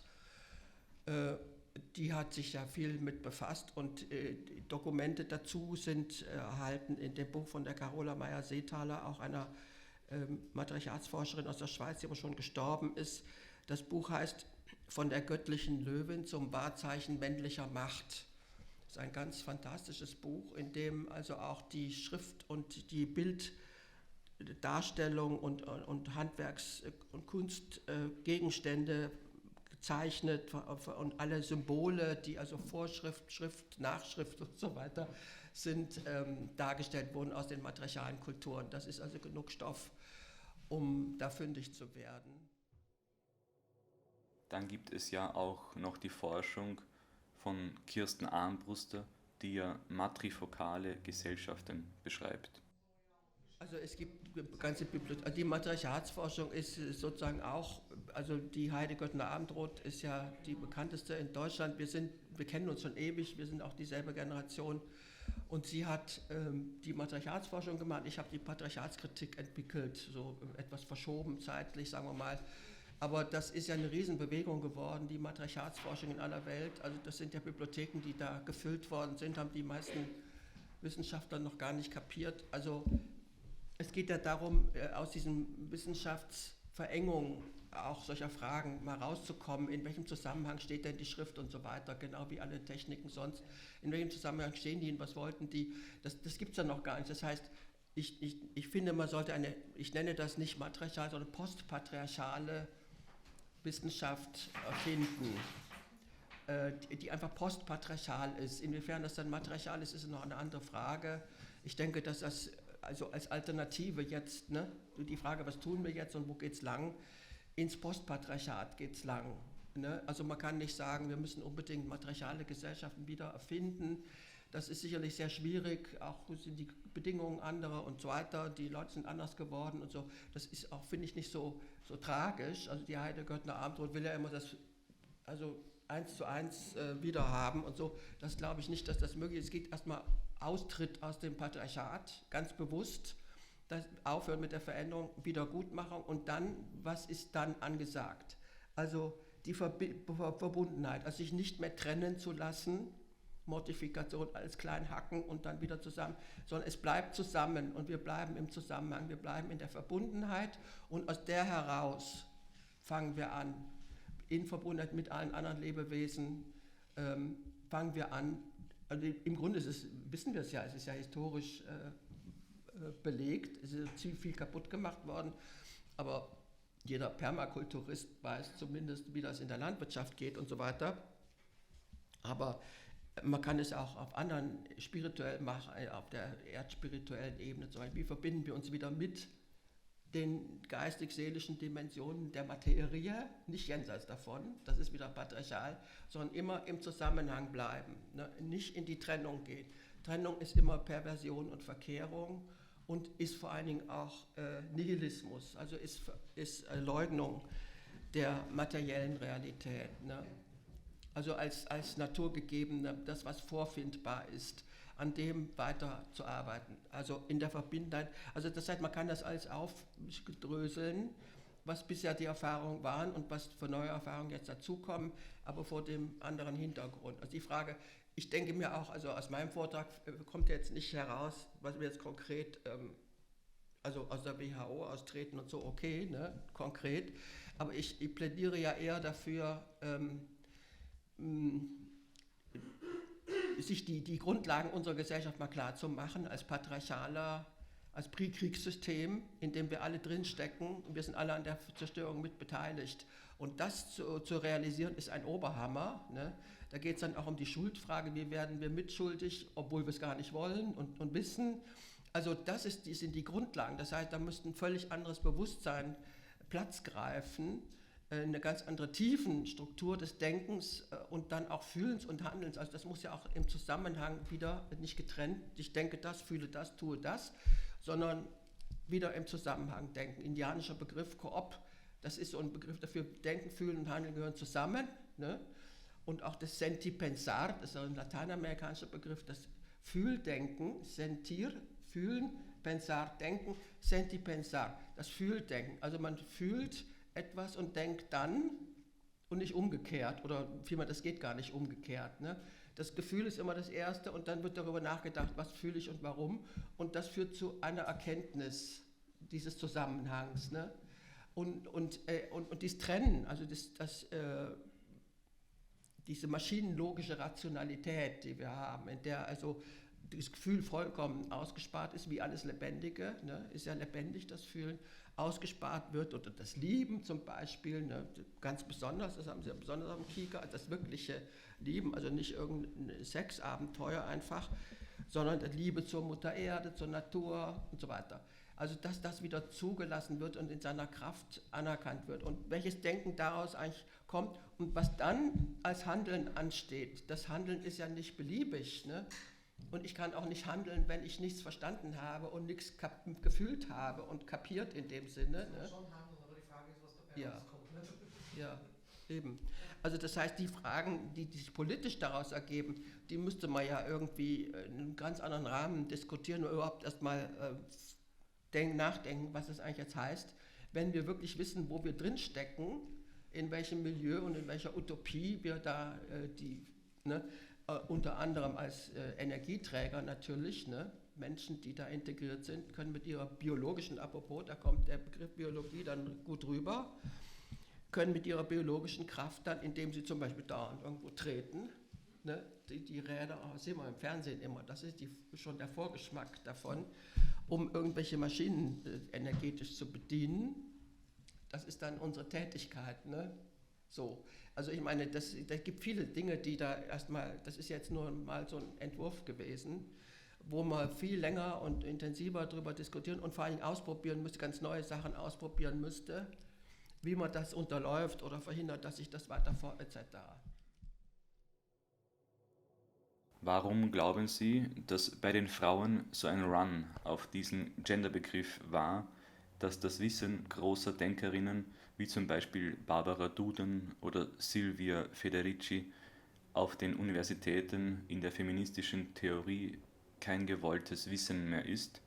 Denn man kann Bologna, Reform des Universitätswesens ab 1999, dafür haftbar machen, aber das war ja alles schon sehr viel früher, dass ein bestimmtes Wissen an den Rand gedrängt wurde. Das habe ich ja selber erlebt, wie ich nach Innsbruck kam, als erste offizielle Frauenforscherin hier in Österreich, also an einer Professorenstelle, was ja auch nochmal ein Krimi-Sonderklasse war, diese ganze Geschichte. Da waren die Frauen in Innsbruck, also die an der Uni waren, ne? Sonst ja nicht. Also im normalen Volk findet man keine Genderfrauen, kaum, ne? Wüsste ich nicht wo. Also das sind ja alles die Frauen gewesen, die, die wollten Karriere machen und sie kriegten Geld und Stellen, ne? Ganz einfach. Ich war zwar dann Professorin, aber ich kriegte keine Mitarbeiterin und ich kriegte auch keine Forschungsmittel. Ne? Und die Gender-Forscherinnen um mich herum wurden überhäuft mit Stellen, Mitteln und allem Möglichen. Das war genau dieser Umschwung. Und ich habe das ja auch als mitgekriegt, schon in Bielefeld, wo die erste Frauenforschungsprofessur schon 1986 ausgeschrieben war, da war das ja auch schon so, da merkte man, die Frauenforschung wurde nur installiert, um sie kaputt zu machen. Also als feministische Radikalkritik der Wissenschaft und der Gesellschaft, ne, die das ja schon war, wo aber noch die Technikkritik fehlte, sage ich mal in Klammern dazu. Und das heißt, das Patriarchat war noch zu wenig definiert, nur als kapitalistisches Patriarchat, aber noch nicht als Technodiktatur und so weiter. Und das heißt, die Institution die Wissenschaft arbeitete kaum, dass die Frauenforschung entstanden war. Das war so nach der Studentenbewegung 60er, 70er Jahre ging das los, also mit der Frauenbewegung, die da war, dass die eben in die Wissenschaft schwappte, also als Frauenforschung, Frauenbewegung, wir waren alle Frauen bewegt und Frauenforscherin und so weiter. Und das sollte gestoppt werden mit Gender und dem entsprechenden Geld und dem Angeboten, Karriere damit zu machen, so ganz einfach, ne? Und die Frage stellte sich dann eben, wollen wir raus aus dem Patriarchat oder rauf im Patriarchat? Ne? Und die Antwort war ja, wir wollen rauf. Ne? Nicht raus, sondern rauf. Das ist halt die Karriereoption und die, man kann es auch als Korruption bezeichnen. Ne? Aber es hat sich eigentlich nur an den Universitäten abgespielt. Aber da wurde mir schon klar, dass wenn die Frauen das mitmachen, dann werden sie auch den nächsten Faschismus mitmachen. Und das ist ja nun auch der Fall, ne? Tatsächlich. Also für mich war das Problem immer, was machen die Frauen mit ihrer ungünstigen historischen Lage, ne? Also als diejenigen, die eigentlich abgeschafft gehören im Patriarchat, ne? Denn Mütter will man da ja nicht haben, sollen ja nur Väter sein. Also die Frauen werden immer bedroht, sind ja immer in bedrohlicher Lage, eben aus dieser Perspektive. Ne? Und wenn sie das mal kapiert haben, was machen sie denn dann? Ne? Wenn sie dann ist auch gewalttätig. Die Frauen waren ja immer wahnsinnig gewaltlos generell, ne? So im Vergleich zu den Männern geblieben und hatten auch nicht so viel mit Geld und Macht am Hut. Und das hat sich halt inzwischen geändert. Ne? Also das heißt, das männliche Vorbild oder auch mit der Uniform. Ne? Ich habe ja hier mal mit dem Latziner, der war ja mal Verteidigungsminister, eine Diskussion gehabt im Fernsehen, da war irgendwie um 8, um 10 oder irgendwas, der sich brüstete damit, dass die Frauen zum Militär dürfen, jetzt einmal in Österreich, und dass er ein Feminist sei deswegen. Also Gleichberechtigung und so weiter. Und ich habe ihn dann gefragt, warum es immer nicht in die umgekehrte Richtung geht. Also nicht, dass die Frauen es auch schießen dürfen, sondern dass die Männer damit aufhören. Ne? Wäre ja eigentlich viel besser. Und da waren alle völlig geplättet, da hatte kein Mensch mit dem Argument gerechnet, weil es geht immer nur in die eine Richtung, in die patriarchale sozusagen, ne? Aber nicht in die umgekehrte. Das heißt rauf im Patriarchat, also Bomberpilotin werden, wie toll, ne? Anstatt dass die Männer aufhören, Bomberpiloten sein zu wollen, ne? Wäre auch eine Option. Das heißt, die Männer sind ja auch immer gefragt, also ursprünglich war ja der Feminismus die Kritik an dem, was die Männer machen. Ne? Also die machen alles kaputt, die machen Krieg und so weiter. Und jetzt sind die Frauen plötzlich angetreten und wollen das auch machen. Ne? Das ist doch völlig unlogisch. Also so rum. Ne? Ist es wirklich das Patriarchat oder ist nicht vielmehr der Begriff Regime der Brüder passender? Dass es heute eine andere Form der Männerherrschaft ist, die eher über die Brüder als über die Väter funktioniert. Es ist egal, die Brüder sind ja auch irgendwann Väter oder wollen welche sein. Das ist doch der Witz am Vaterbegriff, den es übrigens in matriarchalen Gesellschaften gar nicht gibt generell oder gab, weil der Vater war eben der Liebhaber der Frau und das war also unwichtig, ob der jetzt biologisch in Gänsefüßchen der Vater war oder nicht, weil damit keine Ansprüche verbunden waren, ne, in dieser Gesellschaft. Das heißt, der Vaterbegriff taucht auch erst auf mit der Herrschaft, der Bruderbegriff nicht, den gab es im Matriarchat immer, aber der Vaterbegriff tritt erst auf als Herrscher, also Vater als Herrscher und Eroberer, ne? Und der dann sagt, ich bin der Vater von allen, also ich habe allen das Leben gegeben und ich stamme von Gott ab und Gott ist Vater Gott und Schöpfer und so weiter. Also in dieser Genealogie, ne, ist der Vater angesiedelt und als Eroberer und Herrscher. Also das ist der Vaterbegriff. Gleich können die Leute heute sagen, ich bin aber ein anderer Vater, ist auch okay. Ne? Und der Bruder war eben in den matriarchalen Gesellschaften konkret der Vater von den Kindern der Schwester, weil der Mann, der die gezeugt hatte, die Kinder, lebt in seinem eigenen Clan. Es gab ja keine Heirat in dem Sinne, sondern die Liebhaber der Frauen waren in anderen Clans, also es war auch exogam und nicht endogam und er musste dann immer wieder nach Hause und hatte da seine Pflichten und so eben auch die Brüder von den Frauen und die Kinder, die die Frauen bekamen, die wurden dann halt betreut von den Frauen und den Geschwistern, den Brüdern eben und den übrigen Frauen, also Tanten und Onkeln sozusagen. Und das war normal. Also insofern ist das jetzt kein Vergleich, Brüder und Väter. Das ist jetzt nicht das, worum es geht. Und Väter auch nicht unbedingt im biologischen Sinne, sondern Väter in einem herrschaftlichen Sinne und im Sinne des Produktiven, des Gottes, ne? Der Gottvater, ne? Ist gemeint, also diese Gestalt. Ist das okay? Entschuldigung, ich denke an meinen Vater und ich liebe ihn und ich bin so dankbar, dass ich ihn habe. Also das fällt mir so vom Herzen her ein, vom Gefühl, weil Sie gesagt haben, zuerst fühlen und dann denken. Und ja. Wenn ich jetzt so Vater höre, dann mein Vater sagt, ich bin wie ein Schmetterling und er bestätigt mein Frausein auch. Gell? Also nur diese Ebene einzugehen. Ja schon, aber es ist eine historische, die Frage, wo kommen die Begriffe her, was geschieht dann mit ihnen, ne? Natürlich gibt es tolle Väter und hin und her, ne? Also das ist ja nicht der Punkt. Das ist ja ein Begriff, der eine ganz andere Kategorie meint und eine ganz andere Geschichte hat. Und wenn das heute sich ganz anders gestaltet zum Teil und so weiter, deswegen glaube ich auch nicht, dass man matriarchale Verhältnisse zum Beispiel ohne Väter wiederherstellen kann und so. Das macht auch gar keinen Sinn. Also das ist nicht der Punkt, sondern Väter jetzt als Kategorie Gott, Herrscher und drüber und Herr und so weiter und der alles besser kann als die Mütter, ne, die vorher da waren. So. Also das ist. Das kommt vielleicht von daher, weil ich bin das erste Mal da und ich freue mich an die Stimmen fielen mir ein, aber ich glaube eben persönlich, dass Gott mich geschaffen hat und liebt wie eine Mutter. Beides, ja. Aber gut, es war nur so eingeblendet. Entschuldigung.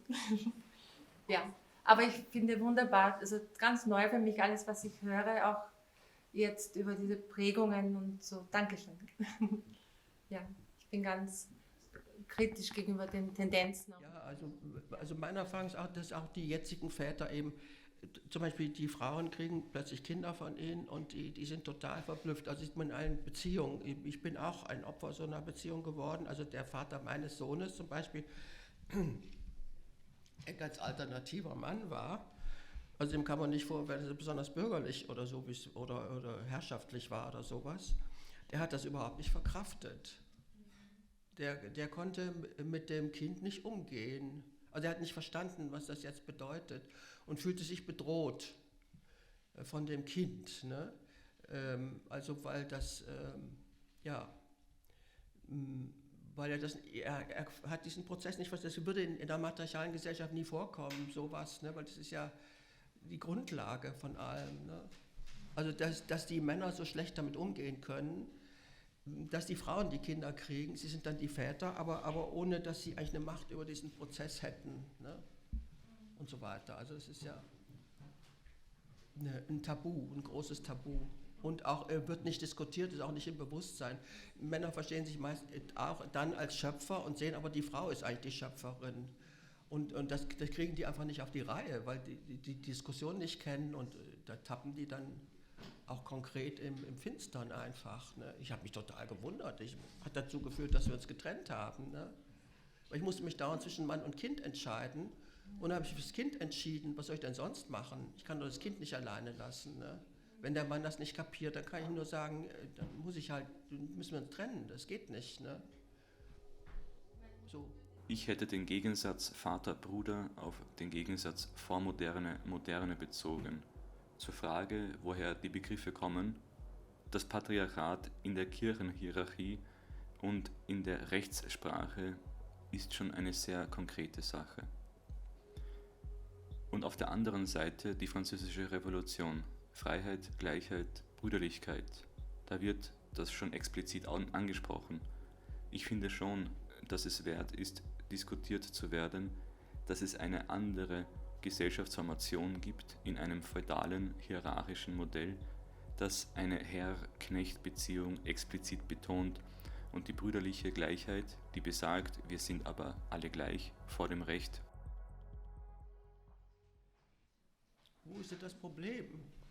Ich meine, die Französische Revolution war ja auch eine patriarchale Angelegenheit. Da ging es um die Konstruktion der bürgerlichen Gesellschaft. Es hieß ja nicht, heißt Brüderlichkeit und nicht Schwesterlichkeit. Also da ging es überhaupt nicht um solche Fragen, sondern da ging es um die bürgerliche Gesellschaft und ihre Revolution. Ne? Und das ist ja nicht eine nicht patriarchale Gesellschaft. Das Patriarchat ist nicht nur im Feudalismus. Das ist ja das, was ich sage. Es ist das, was wir heute haben, ist das Patriarchat. Und zwar als Prozess. Man muss es ja als historischen Prozess verstehen. Es taucht auf als Idee, wenn man so will, und ist aber gar nicht da. Also Patriarchat ist gar nicht da. Es ist ein Prozess der Patriarchalisierung und die lässt sich auf die Dauer nicht über politische Kriterien oder Gleichheit und Ungleichheit und so weiter realisieren, sondern nur über eine Technik. Das ist ja mein Reden. Nur die Technik garantiert, dass ein Patriarchat entsteht, weil es ist von sich aus nicht da. Also muss man was tun, damit es kommt. Ne? Also man muss die Schöpfungsordnung umdrehen, pervertieren und das auch technisch durchsetzen, dass wirklich dann irgendwelche Neuschöpfungen entstehen, die dann sozusagen die väterlichen sind, selbst wenn sie aus der Maschine kommen, ne, oder aus der Industrialisierung und so weiter, egal. Das ist die Idee ist, das ist die bessere und höhere Schöpfung, das ist Patriarchat und nicht die Frage, ob Feudalismus oder Bürgertum oder so. Also das ist politisch nicht beantwortet, das kann man nur technisch beantworten, weil es um den konkreten Umsturz der Naturordnung geht. Das ist ein anderes Projekt. Ne? Das ist damit nicht beantwortet. Ich frage mich schon lange, ob das Patriarchat nicht auch durch die Sesshaftigkeit entstanden ist. Denn solange die Menschen Nomaden waren, war ihr Besitz nicht so relevant, wie er es dann in der Sesshaftigkeit wurde. Die Sesshaftwerdung ist ja ein Prozess, der mit der Erfindung der Landwirtschaft zu tun hat. Und die Erfindung der Landwirtschaft ist eine Frauenerfindung, das ist ganz klar. Also die Frauen haben immer das Essen erfunden, also sowohl beim Stillen wie auch beim sonstigen Essen und haben es auch zubereitet und die Saatgut aufbewahrt. Das ist immer noch so, in ganz Asien und Afrika sind die Frauen fühlen sich immer noch zuständig für die Ernährung der Menschen und machen das auch konkret, sofern man sie noch lässt. Ne? Also die Sesshaftwerdung ist nicht, im Gegenteil, die hat also dazu geführt, dass diese Kultur sich ausbreiten konnte, ne? Also etwa in Mesopotamien oder an allen Flussläufen, ne? Am Indus und am Nil und so weiter. Das waren ja alles matriarchale Hochkulturen, die da entstanden sind durch Sesshaftwerdung. Das heißt, die ersten Hochkulturen waren Matriarchate und nicht Patriarchate. Ne? Im Gegenteil, die Patriarchate sind durch Zerstörung dieser Matriarchate, durch kriegerischen Einwanderung. Es waren als friedliche Gesellschaften, die keine Waffen hatten und so weiter. Und auch, wo in Gräbern auch keine kaputten Schädel gefunden wurden oder sowas. Und die zum Beispiel Çatalhöyük in Ostanatolien war eine Stadt, die 8000 vor Christus schon da war. Und es war offenbar eine matriarchale Gesellschaft, die gebaut hatte. Ne? Also die Sesshaftigkeit hat nicht zum Patriarchat geführt, sondern ganz klar der Krieg.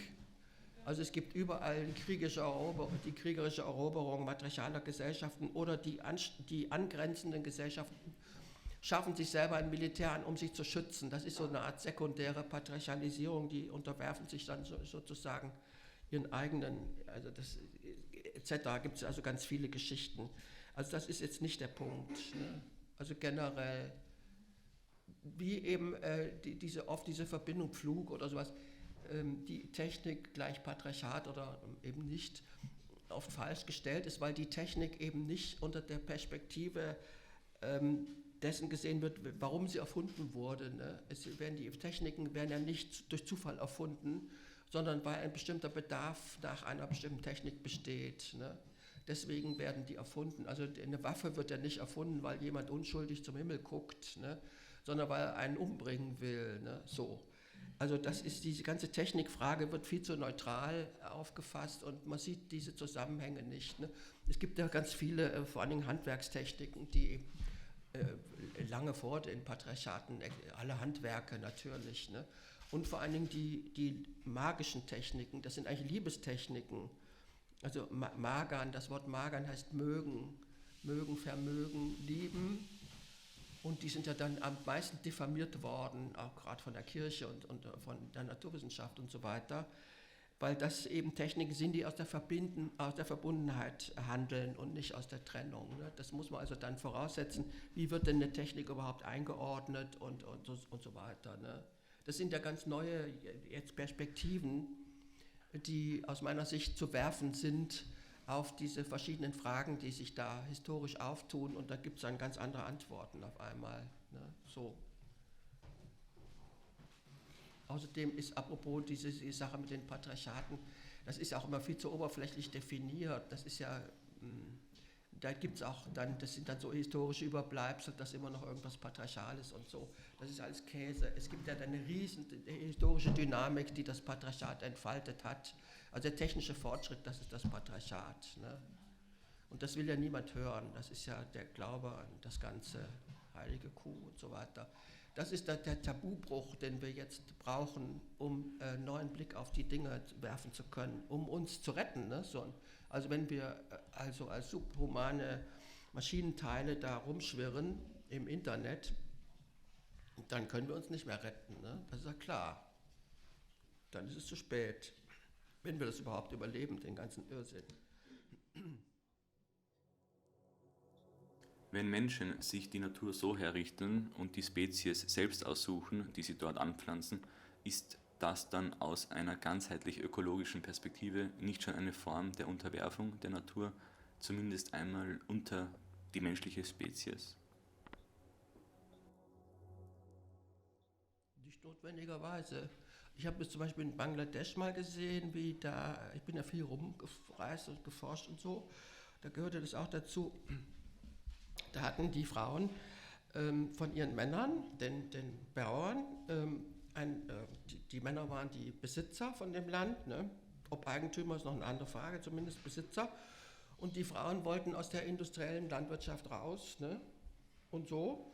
Und haben den Männern gesagt, ihr gebt uns doch mal so einen Quadratmeter, ne? So, dass wir da selber was machen können. Und dann haben die sich draufgesetzt, auf das Land wirklich gesetzt. Und ich habe es gesehen, wie sie es machen. Also in der Hocke, ne? Wir können ja gar nicht mehr so hocken, auf den Füßen hocken. Und dann haben die auf ihrem Quadratmeter jeden Krümel umgedreht, alles angefasst, alles berührt, miteinander vermischt, Samen eingesetzt. Und so. Das war wie eine Liebeserklärung an die Erde. Und die hatten einen Riesenerfolg. Die hatten eine Ernte, wo die Männer nur noch gestaunt haben. Und die haben damit viele Männer dazu gebracht, eben abzulassen von der industriellen Landwirtschaft. Die haben dann ihre alten Methoden wieder angewendet, altes Saatgut verwendet und so weiter. Und die hatten ein echtes Liebesverhältnis zur Erde. Und wo ich in Venezuela habe ich immer viel mit Bauern und Bauernbewegungen gearbeitet, die nannten das auch acariciar a la tierra. Also man soll die Erde liebkosen und dann jauchzt sie, sagten die. Ne? Und ein paar von den Leuten waren dann mal mit in Bielefeld, aber einer noch in Bielefeld, im Dritte-Welt-Laden, wo lauter alternative, ökologisch orientierte, drittweltorientierte Menschen waren. Und haben die davon geredet, haben die beschimpft, die Deutschen haben die beschimpft, diese Bauern, das ist so ein Quatsch mit der Erde liebkosen und was das für ein Quatsch sein. Ne? Also das heißt, wir haben das völlig verloren hier, ne? Diesen Bezug, die Verbundenheit haben wir verloren. Das ist ein Kulturverlust, ne? Den wir haben, aber andere Leute immer noch nicht, ne? Gott sei Dank. Ne? So, der Göttin sei Dank, muss man eigentlich sagen. Also, ja. Man kann es auch anders machen. Vor allen Dingen geht natürlich industrielle Großlandwirtschaft, das gibt es auch erst seit es Großreiche gibt, die mit vielen Militärsoldaten, die können ja nicht Bauern sein, also die müssen ja ernährt werden. Also solche Gesellschaften haben eben die Großlandwirtschaft, Bewässerungslandwirtschaft erfunden. Also ne, das ist ja klar, also sowohl in Mesopotamien wie in Ägypten. Und das müssen wir ja nicht beibehalten. Ne? Das kann man ja ganz anders, Gartenkulturen oder zum Beispiel Mexiko war mal eine Stadt, in der die ihr ganzes, alles was sie gegessen haben, haben sie selber produziert, in der Stadt. Ne? In Innsbruck gibt es immer noch Stadtbäuerinnen, es werden aber immer weniger, ne? Die halt da in den Gärten, da in Höttingen, da hinterm Haus, das ganze Essen produziert haben für die Gegend. Ne? Also ich meine, es gibt eine Hortikultur, also eine Gartenbauwirtschaft, Gartenwirtschaft, die nicht diese Kriterien der Entfremdung, ne, und des Fremdwerdens und der Gewalt und der Unterwerfung und sowas überhaupt nicht hat.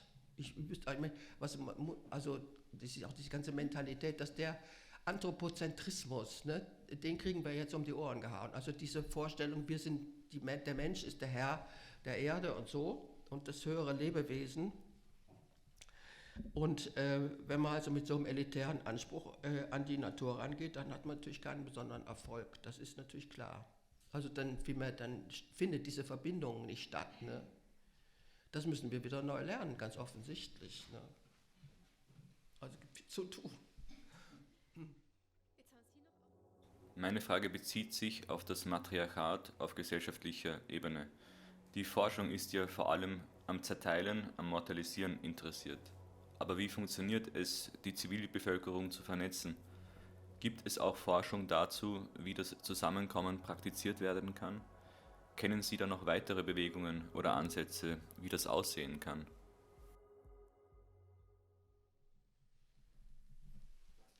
Es gibt ein Buch von Kothari, heißt der, das ist ein Inder mit noch ein paar anderen Herausgebern. Das heißt Pluriverse, also nicht Universe, sondern Pluriverse. Und das ist Darstellung der Bemühungen von allen möglichen sozialen Bewegungen weltweit, in Nord wie Süd, und zwar von sehr vielen, irgendwie ein paar hundert oder so. Die haben alle so ein paar Seiten Platz gekriegt und dieses Buch ist sehr interessant. Ich habe dann auch da selber drin geschrieben und dann aber das alles gelesen und da fiel mir total auf, dass die Bewegung aus dem Norden alle noch hingen in dieser Entwicklungsidee, also im Grunde dieser patriarchalen Fortschrittsidee, drin hingen und dann nicht so richtig rauskamen. Und die im Süden, also die Indigenen vor allen Dingen, die waren viel offener für dieses Verbundenheitsdenken, sage ich jetzt mal. Also die waren eher an den Matriarchaten orientiert, obwohl sie es nicht so genannt haben. Die Begrifflichkeit existiert ja überhaupt nicht. Matriarchat und Patriarchat sind ja alles tabuisierte und falsch verstandene und falsch besetzte Begriffe. Und die haben die natürlich auch nicht, obwohl ja viele Matriarchate da auch noch existieren. Die haben es natürlich schon. Aber was die inhaltlich wollten, war eigentlich sehr ähnlich, im Süden. Die wollten wieder zusammen, gemeinsam ihre Ökonomie und ihre Gesellschaft neu gestalten, außerhalb dieser Ausbeutungs- und auch patriarchalen und technischen Methoden. Ne? Also das war ganz klar, die wollten einfach damit aufhören. Und das sagen die auch immer wieder. Zum Beispiel in Mexiko, ich habe ja länger in Mittelamerika gelebt, da war mal ein Erdbeben 1985, bei der in Mexiko-Stadt fand das Erdbeben statt. Und da brachen vor allen Dingen die Hochhäuser zusammen, die modernen Hochhäuser, nicht die alten Lehmbauten von den Indigenen. Und da gab es das Gelächter über den Fortschritt. Also die haben sich amüsiert darüber, dass die modernen Häuser zusammenbrachen und nicht ihre eigenen alten Häuser. Ne? Also sie haben sich lustig gemacht über den Fortschritt. Das heißt, sie haben eine ganz andere Geisteshaltung gehabt. Das würde hier nie passieren. Ne? Verstehst du, was ich meine? Wir müssen, glaube ich, erstmal ganz anders über das Ganze nachdenken. Und die bestehenden Bewegungen sind, ich meine, in ganz vielen Bewegungen, die sind aber alle bis zum Jahr 2000 eigentlich kaputt gemacht worden und gekauft worden. Und diese Klimabewegung jetzt ist ja völlig absurd, weil die gar nicht wissen, wo das Klimaproblem herkommt. Also und sich auch nicht dafür interessieren, siehe Greta und so fort. Also es gibt da ganz komische Bewegungen, die keine Ahnung haben, was sie da eigentlich machen. Also so geht es eben nicht. Also es muss einfach ein ganz anderes Denken mal Platz greifen und ein anderes Wissen und Fragen. Und das gibt es nicht. Das gibt es in der Wissenschaft nicht, es gibt es in den Bewegungen nicht. Auch die Permakulturleute fragen nicht nach dem Patriarchat, obwohl sie was anderes tun eigentlich. Ne? Hatte ich ja mal eine entsprechende Begegnung mit Leuten aus der Permakultur, was das bedeutet, ne? Ob die dadurch irgendwas nicht machen können oder so, ne? Was sonst möglich wäre. Das sind also Diskussionen, die muss man erst einmal anfangen, aber unter dieser Perspektive, jedenfalls schlage ich das vor, bin da auch zu allen Schandtaten bereit, also dass man wirklich neu darüber nachdenkt, ist für mich ja auch neu. Also ich habe zwar mein Leben an der Frage lang gearbeitet, aber es kommen ja immer wieder neue Möglichkeiten da zustande. Ne? Aber jedenfalls auch die Rede vom Teil der Natur, wir sind nicht Teil der Natur, sondern wir gehören zu ihr. Das ist eine Zugehörigkeit, die Sprache ist schon mal falsch. Ne? Ein Teil ist immer Maschine, nur Maschinen haben Teile und ein Ganzes. In der Natur gibt es keine Teile und Ganzes und was Ganzes. Ne? Das ist nicht ganz und nicht Teil, sondern wir gehören dazu. So, das ist ein qualitativer Begriff und kein quantitativer. Ne? Das kommt aus der Maschinensprache im Übrigen.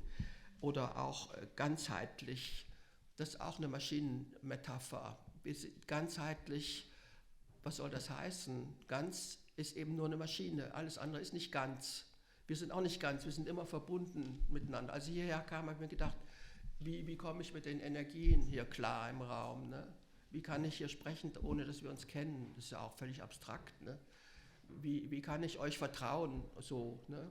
Und so sprechen, wie ich möchte? Oder wie kommt das rüber? Oder kann ich das überhaupt machen? So, das sind so Sachen, dass ich bin auch nicht ein Ganzes innerhalb dieser Gruppe hier, sondern wir gehören in dem Moment zusammen. ne, und wollen gemeinsam was.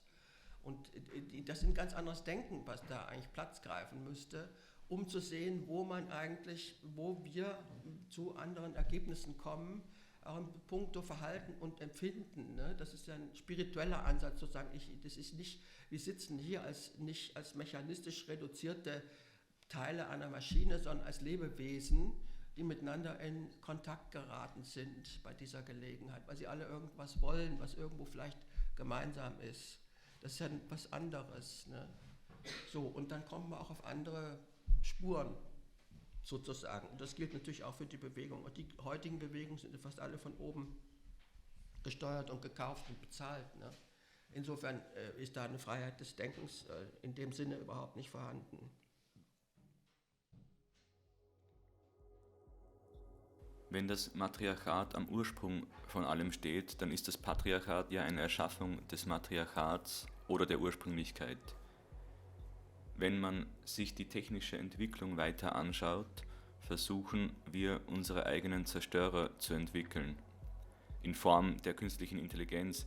Und so wären wir in diesem Dilemma, dass sich das Bewusstsein, in dem wir uns befinden, selbst auslöscht. Ja, also die ganze Frage, was ist Denken und so weiter. Also es wird ja behauptet, dass die moderne Naturwissenschaft dieses eben abstrakte Denken so braucht und weiterentwickelt hat und dass es so toll sei. Also die Abstraktionsfähigkeit, die gibt es natürlich immer. Die Frage ist, wofür die eingesetzt wird. Ne? Also im Grunde genommen ist wie der Benjamin das man nannte, die Eiswüste der Abstraktion. Das ist das, was in den Labors stattfindet. Ne? Da kommt das Lebewesen ins Labor und da wird es zerlegt. Ne? Und dann ist es nur noch abstrakt vorhanden. Also es ist ein abstrakter Vorgang, der aber das Leben kostet. Ne? Also man muss sich überlegen, was diese Abstraktionsfähigkeit alles hervorgebracht hat im Zusammenhang mit dieser patriarchalen Entwicklung oder wo es sie außerhalb dessen überhaupt gibt, beziehungsweise in welchen Formen. Also den Matriarchaten zu unterstellen, sie seien doof, ist bestimmt der falsche Weg. Ne? Sie haben ja die Weisheit erfunden, sozusagen die Lebensweisheit, an Gestalt der Sophias zum Beispiel, den ersten Philosophinnen, die Sophias. Das waren ja nicht Männer, sondern Frauen. Also, aber das ist kein abstraktes Denken. Also die Abstraktionsfähigkeit mag da sein, die ist immer da, weil Menschen denkspezialisiert sind und das Denken in alle möglichen Richtungen entwickeln können und immer entwickelt haben. Und es ist also ein Vorurteil zu meinen, dass wir das besonders gut können oder dass es besonders positiv verläuft bei uns. Ne? Es sind ein Riesenforschungsproblem natürlich, aber die Abstraktionsfähigkeit allein ist auf jeden Fall eine menschliche. Aber die Frage ist, in welchem Zusammenhang sie zum Einsatz kommt. Ne? Das ist ja der Punkt. Ne? Aber zur Lebensfeindlichkeit, also jedenfalls das Patriarchale daran ist sicherlich kollektiv unbewusst. Das ganze Patriarchat ist kollektiv unbewusst. Da redet ja niemand drüber. Ne? Das ist wie der Elefant im Raum. Alle wissen, das ist irgendwo da oder haben nicht den Namen dafür irgendwie, aber spüren, dass da ein Problem ist. Aber das Patriarchat ist selbst als kollektiv unbewusst. Es wird nicht darüber nachgedacht oder es wird nicht benannt. Ne? Also insofern gibt es da ganz viele Stränge, die jetzt da zusammengehören würden, um das auseinanderzufieseln oder wo das wann der Fall war oder unter welchen Umständen sich diese Kriegslogik der Abstraktion wirklich ausgebreitet hat. Ne? Und das ist ja in der modernen Naturwissenschaft auf jeden Fall der Fall, die beruht ja auf dem Krieg und der Inquisitionspraxis. Das war ja eine reine Kriegs- und Tötungspraxis. Ne? Da kommt alle unsere Wissenschaft her und auch unsere Technik. Alle kommen aus der Inquisition. Also das als patriarchales Projekt eben der Technisierung der modernen Gesellschaft und der Umwandlung in das, was wir als Moderne jetzt haben, ne, in der Neuzeit. Also es ist eine lange Geschichte, die kann ich jetzt nicht alles erklären, aber ich finde, das ist ein sehr interessantes Thema, aber da müsste man auch extra drüber forschen und sprechen. Ne? Ja? Beim Ivan Illich habe ich gelesen, alles, was man noch mit der Hand bedienen und selber verstehen kann, das sind Techniken, die helfen. Das Fahrrad oder das alte analoge Radio, das ich selbst reparieren kann. Aber wir werden total dazu gezwungen, alles digital zu machen. und teilweise kann man gar nicht mehr aussteigen. Ja, eben. Totalitarismus. Das ist das Programm. Ne? Das ist der Zwang, der Konsumzwang. Erst als Luxus gepredigt und dann sitzt man plötzlich im digitalen Knast. Ne? Genau das ist der Fall. Daran sieht man ja, wie uns das auf den Leib rückt, diese Megamaschine, und wie sehr wir dazu hereingezogen werden. Aber wir wissen gar nicht, warum das so ist. Das ist das, was ich sage. Ich weise erstmal darauf hin, wo das herkommt und welche lange Geschichte das hat, bis es so weit gekommen ist, dass wir da plötzlich als Einzelne in der Zwickmühle sitzen. Ne, das ist ja, wie man da jetzt rauskommt, das ist ja genau die politische Diskussion, die ja total fehlt, unter dieser Perspektive vor allen Dingen fehlt. Also nicht nur moralisch sozusagen, sondern auch ganz grundsätzlich. Das ist grundsätzlich der falsche Weg, wie wir die Digitalisierung vermeiden. Also wie können wir das, die Diskussion muss erstmal anfangen. Wo gibt es denn die überhaupt? Ne? Überhaupt nirgendwo. Alle finden das ja ganz toll. Ja. Rückschritt statt Fortschritt, Rückschritt, in dem Sinn, dass man... Nee, was heißt Rückschritt? Der Fortschritt führt ja in den Tod. Das ist der Punkt. Der bringt uns um. Wollen wir das? Ich meine, die Frage stellt sich doch ganz anders. Das ist jetzt nicht der Punkt. Ne? Also, wir müssen uns klar machen, wohin diese Entwicklung führt. Das ist eine Entwicklung, die ein paar tausend Jahre alt ist und jetzt an dem Punkt angelangt ist, wo sie uns beim Schopf verpackt, buchstäblich. Ne? Und dann müssen wir uns entscheiden, wollen wir uns den Kopf abschlagen lassen oder wollen wir ihn behalten? Es stellen sich ganz andere Fragen. Ne? Also dann, aus dieser Perspektive sieht die Diskussion ganz anders aus. Wir müssen daraus, wenn wir das überleben wollen. Wie wir das schaffen, das weiß ich nicht. Das ist eine Frage, die ich ja nicht entscheiden kann, sondern die eine Frage der sozialen Bewegung ist, die darüber entstehen müssen, bevor das zu spät ist. Es ist so. Ich habe das ja nicht erfunden. Ich bin jetzt hier nur die Botin dieses Dilemmas. Das ist ja ein richtiges Dilemma. Wir werden ja gezwungen, wir kriegen keinen Job, wenn wir kein Handy und weiß der Kuckuck. Ne? Und ich kann meine Steuererklärung auch nicht mehr per Papier, sondern finde das grässlich. Ne? Und eben alle haben das Problem. Und die neue, angeblich grüne Landwirtschaft im Green New Deal, also im grünen neuen Deal, sieht ja so aus, dass überhaupt niemand mehr auf dem Boden ist, nur noch Maschinen. Da geht niemand mehr krümeln da an dem Boden entlang, sondern da gehen nur noch Maschinen, die digital gesteuert werden oder automatisch gesteuert werden noch, also noch ohne Fahrer und so sogar. Und das gilt als grün. Also das heißt, das Grüne ist völlig gekippt worden, ins Gegenteil, ne? Wie eben alle Bewegungen bisher. Und da muss da was ganz Neues passieren. Aber das passiert nicht, wenn die Leute immer noch denken, sie könnten sich da rumschleichen. Und das ist ja ein gesamtgesellschaftlicher Prozess, der alle angeht. Ne? Insofern, ich kann das nicht beantworten. Ich kann nur dazu aufrufen, dass die Dinge endlich einmal angegangen und diskutiert werden. Überall, ne? In allen Stadtteilen und Dörfern und so weiter.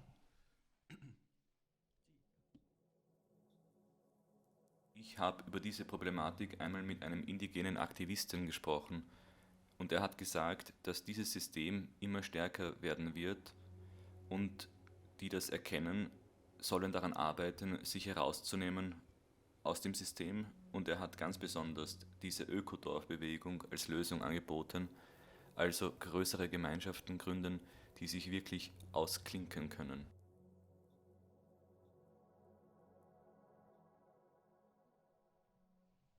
Ja, sicher. Ne? Das geht, alleine kann man das bestimmt nicht machen. Ne? Nee, ganz klar nicht. Das geht nur zusammen. Das kann man als Individuum allein auf weiter Flur oder Mutter mit Kind auf dem Arm, wird das nicht schaffen. Ne? Das ist völlig richtig, ja. Das entspricht ja auch der Idee, der Verbundenheit. Ne? Menschen sind eben ja auch keine Einzelgänger und Robinson Crusoes, sondern von Natur aus immer interessiert an der Gemeinschaft. Ne? Und es gibt ja auch viele, ich kenne x Gemeinschaften überall, die das auch alle versuchen, und die Probleme, die dann auftauchen, weil die Leute halt immer noch im Individualismus hängen oder eben, was weiß ich, dann trotzdem ihre Machtbedürfnisse da ausprobieren wollen und so weiter. und dann geht das wieder schief oder plötzlich müssen die Kinder mit 10 Jahren in die nächste Schule und dann verlassen die Frauen mit den Kindern das Dorf, weil dort keine Schule ist und so weiter. Ne? Also es gibt ja x Gründe, warum das immer wieder schief geht. Und die indigene Tradition ist ja bei uns kaputt. Also die Hexenverfolgung hat alles kaputt gemacht in Europa. Wir hatten das ja auch alles. Ne? Insofern, wir sind eigentlich am schlimmsten dran, weil wir überhaupt kaum mehr Traditionen haben, an denen wir anknüpfen können. Die sind alle zerstört worden. Also ich glaube, die Menschen in Europa sind auch dadurch sehr geschwächt, was sich im Vergleich zu anderen Kontinenten, da sind die Leute eigentlich, haben mehr Energie übrig behalten, sozusagen, um ihre Sachen zu machen, auch die Frauen, selbst in übelsten Patriarchaten, so in der üblichen Definition, Afghanistan oder so. Ne? Also da ist auch ein riesen psychologisches Problem und ein Problem der Aufarbeitung dieser Erfahrungen, der Traumata, der historischen Traumata, die wir hier in Europa haben, gerade die Frauen. Da gibt es die Croisier, heißt die. Croisier, wie heißt sie mit Vornamen? Gertrud Croisier mit C, also so wie ein französischer Name. Im Raum der Göttin heißt das Buch. Das ist eine Psychoanalytikerin, die diese Traumata bei ihren Kundinnen aufgearbeitet hat oder versucht. Ne? Ja, eben. Zum Beispiel die Psychoanalyse ist ja oder Psychologie sind ja überhaupt nicht auf irgendeinem kritischen Dampfer, kann man sagen. Die haben da gar nichts kapiert. Also die Schädigung durch das Patriarchat der Psyche und der Entwicklung, der inneren Entwicklung und so weiter, es wird ja überhaupt nicht, genau wie die Kriegstraumata, das sind ja alles Syndrome, die noch gar nicht im Bewusstsein sind. Ne? Was man auch merkt bei der Corona-Diskussion, die ganzen Psychologen da, die auch gar nicht verstehen, was sich da abspielt. Also die Zustimmung, also wie der Adorno und Horkheimer sagen würden, die authoritarian personality, ne? Der autoritäre Charakter heißt es auf Deutsch. Also die Leute sind ja auch alle an das System angebunden, und das ist auch das Hauptproblem mit in der Megamaschine, weil keine anderen sozialen Anbindungen, die Menschen eben brauchen, mehr existieren. Die Familie wird zerstört, der Clan wird zerstört, die Beziehung wird zerstört, die Beziehung mit den Kindern wird zerstört, die Kinder werden rausgenommen. Das heißt, die Megamaschine ist eigentlich gar keine Zivilisation mehr, weil sie alle diese Verhältnisse, die Geschlechterverhältnisse zerstört hat, die Generationenverhältnisse zerstört, das politische Verhältnis in eine totale Diktatur verwandelt hat. Transzendenz gibt es nur noch als die Maschinenkultur, die Gottmaschine, das ja eine völlig irre Vorstellung ist, im ganzen Universum natürlich, ne? So verrückt wie wir sind. Und also da gibt's, und die Natur gibt es überhaupt nicht mehr, die wird ja völlig ersetzt durch die Maschine, jedenfalls idealerweise. Und ja, was gibt es denn dann noch? Ne? Nichts mehr. Im Grunde ist das gar keine Zivilisation mehr, auf die wir dazu steuern. Ne? Und dass die Indigenen sehen natürlich ganz klar, was wir für einen Quatsch machen, weil die eine gewisse Distanz sind zwar kolonisiert worden, aber sie haben bestimmte Traditionen behalten. Die sind nicht 600 Jahre durch die Mühle gedreht worden, wie die Leute hier. Ne?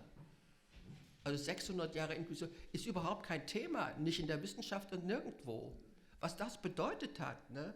Ständige Gehirnwäsche, ständige brennende Menschen auf irgendwelchen Scheiterhaufen, am Schluss vor allen Dingen Frauen, Millionen unter Umständen, ne? Wie auch immer, wie viele das waren. Der Vatikan weiß Bescheid, aber weil da alle Unterlagen sind, gibt es aber nicht raus, kein Mensch weiß. Aber es hat 600 Jahre gedauert, bitte, und dann waren die Leute reif für die Klapsmühle, also für die moderne Gesellschaft. Und das ist im Grunde eine Insassengesellschaft. Wir bewegen uns wie Insassen in dieser Gesellschaft und meinen, wir müssen über die Medien und so weiter dazugehören, sonst gehören wir nirgendwo hin. Also Maschine ist auch immer ein System, in dem es kein Außen gibt. Das ist ein zentral gesteuertes System und es scheint keine äußere Alternative zu geben. Ne? Das System ist zu, geschlossene Gesellschaft.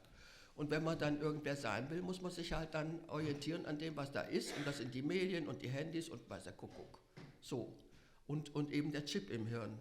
Und das ist dieses Dilemma, das wir noch gar nicht definiert haben, was das bedeutet, in der Megamaschine zu leben. Oder zunehmend. Noch sind wir ja so halb mit einem Fuß drin, mit einem Fuß draußen. Ja.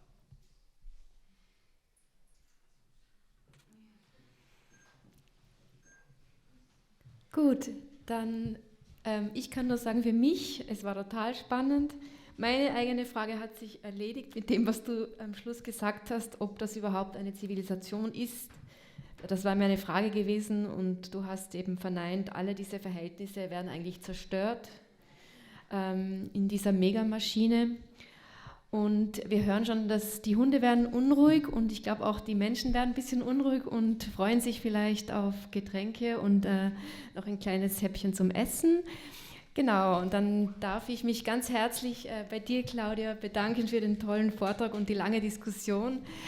Und darf nur kurz noch daran erinnern, es wird jemand durchgehen mit einem Korb, wenn Sie noch ein bisschen Geld reinlegen wollen. Wir wären froh, auch für die Saalmiete und auch eine Kleinigkeit, wirklich eine Kleinigkeit nur fürs Buffet, das würde uns auch sehr freuen. Ja, und ansonsten wünsche ich noch einen schönen Ausklang an diesem Abend und ja, herzlichen Dank für Ihre Aufmerksamkeit und dass Sie da so lange dabei geblieben sind und mitdiskutiert haben. Ja.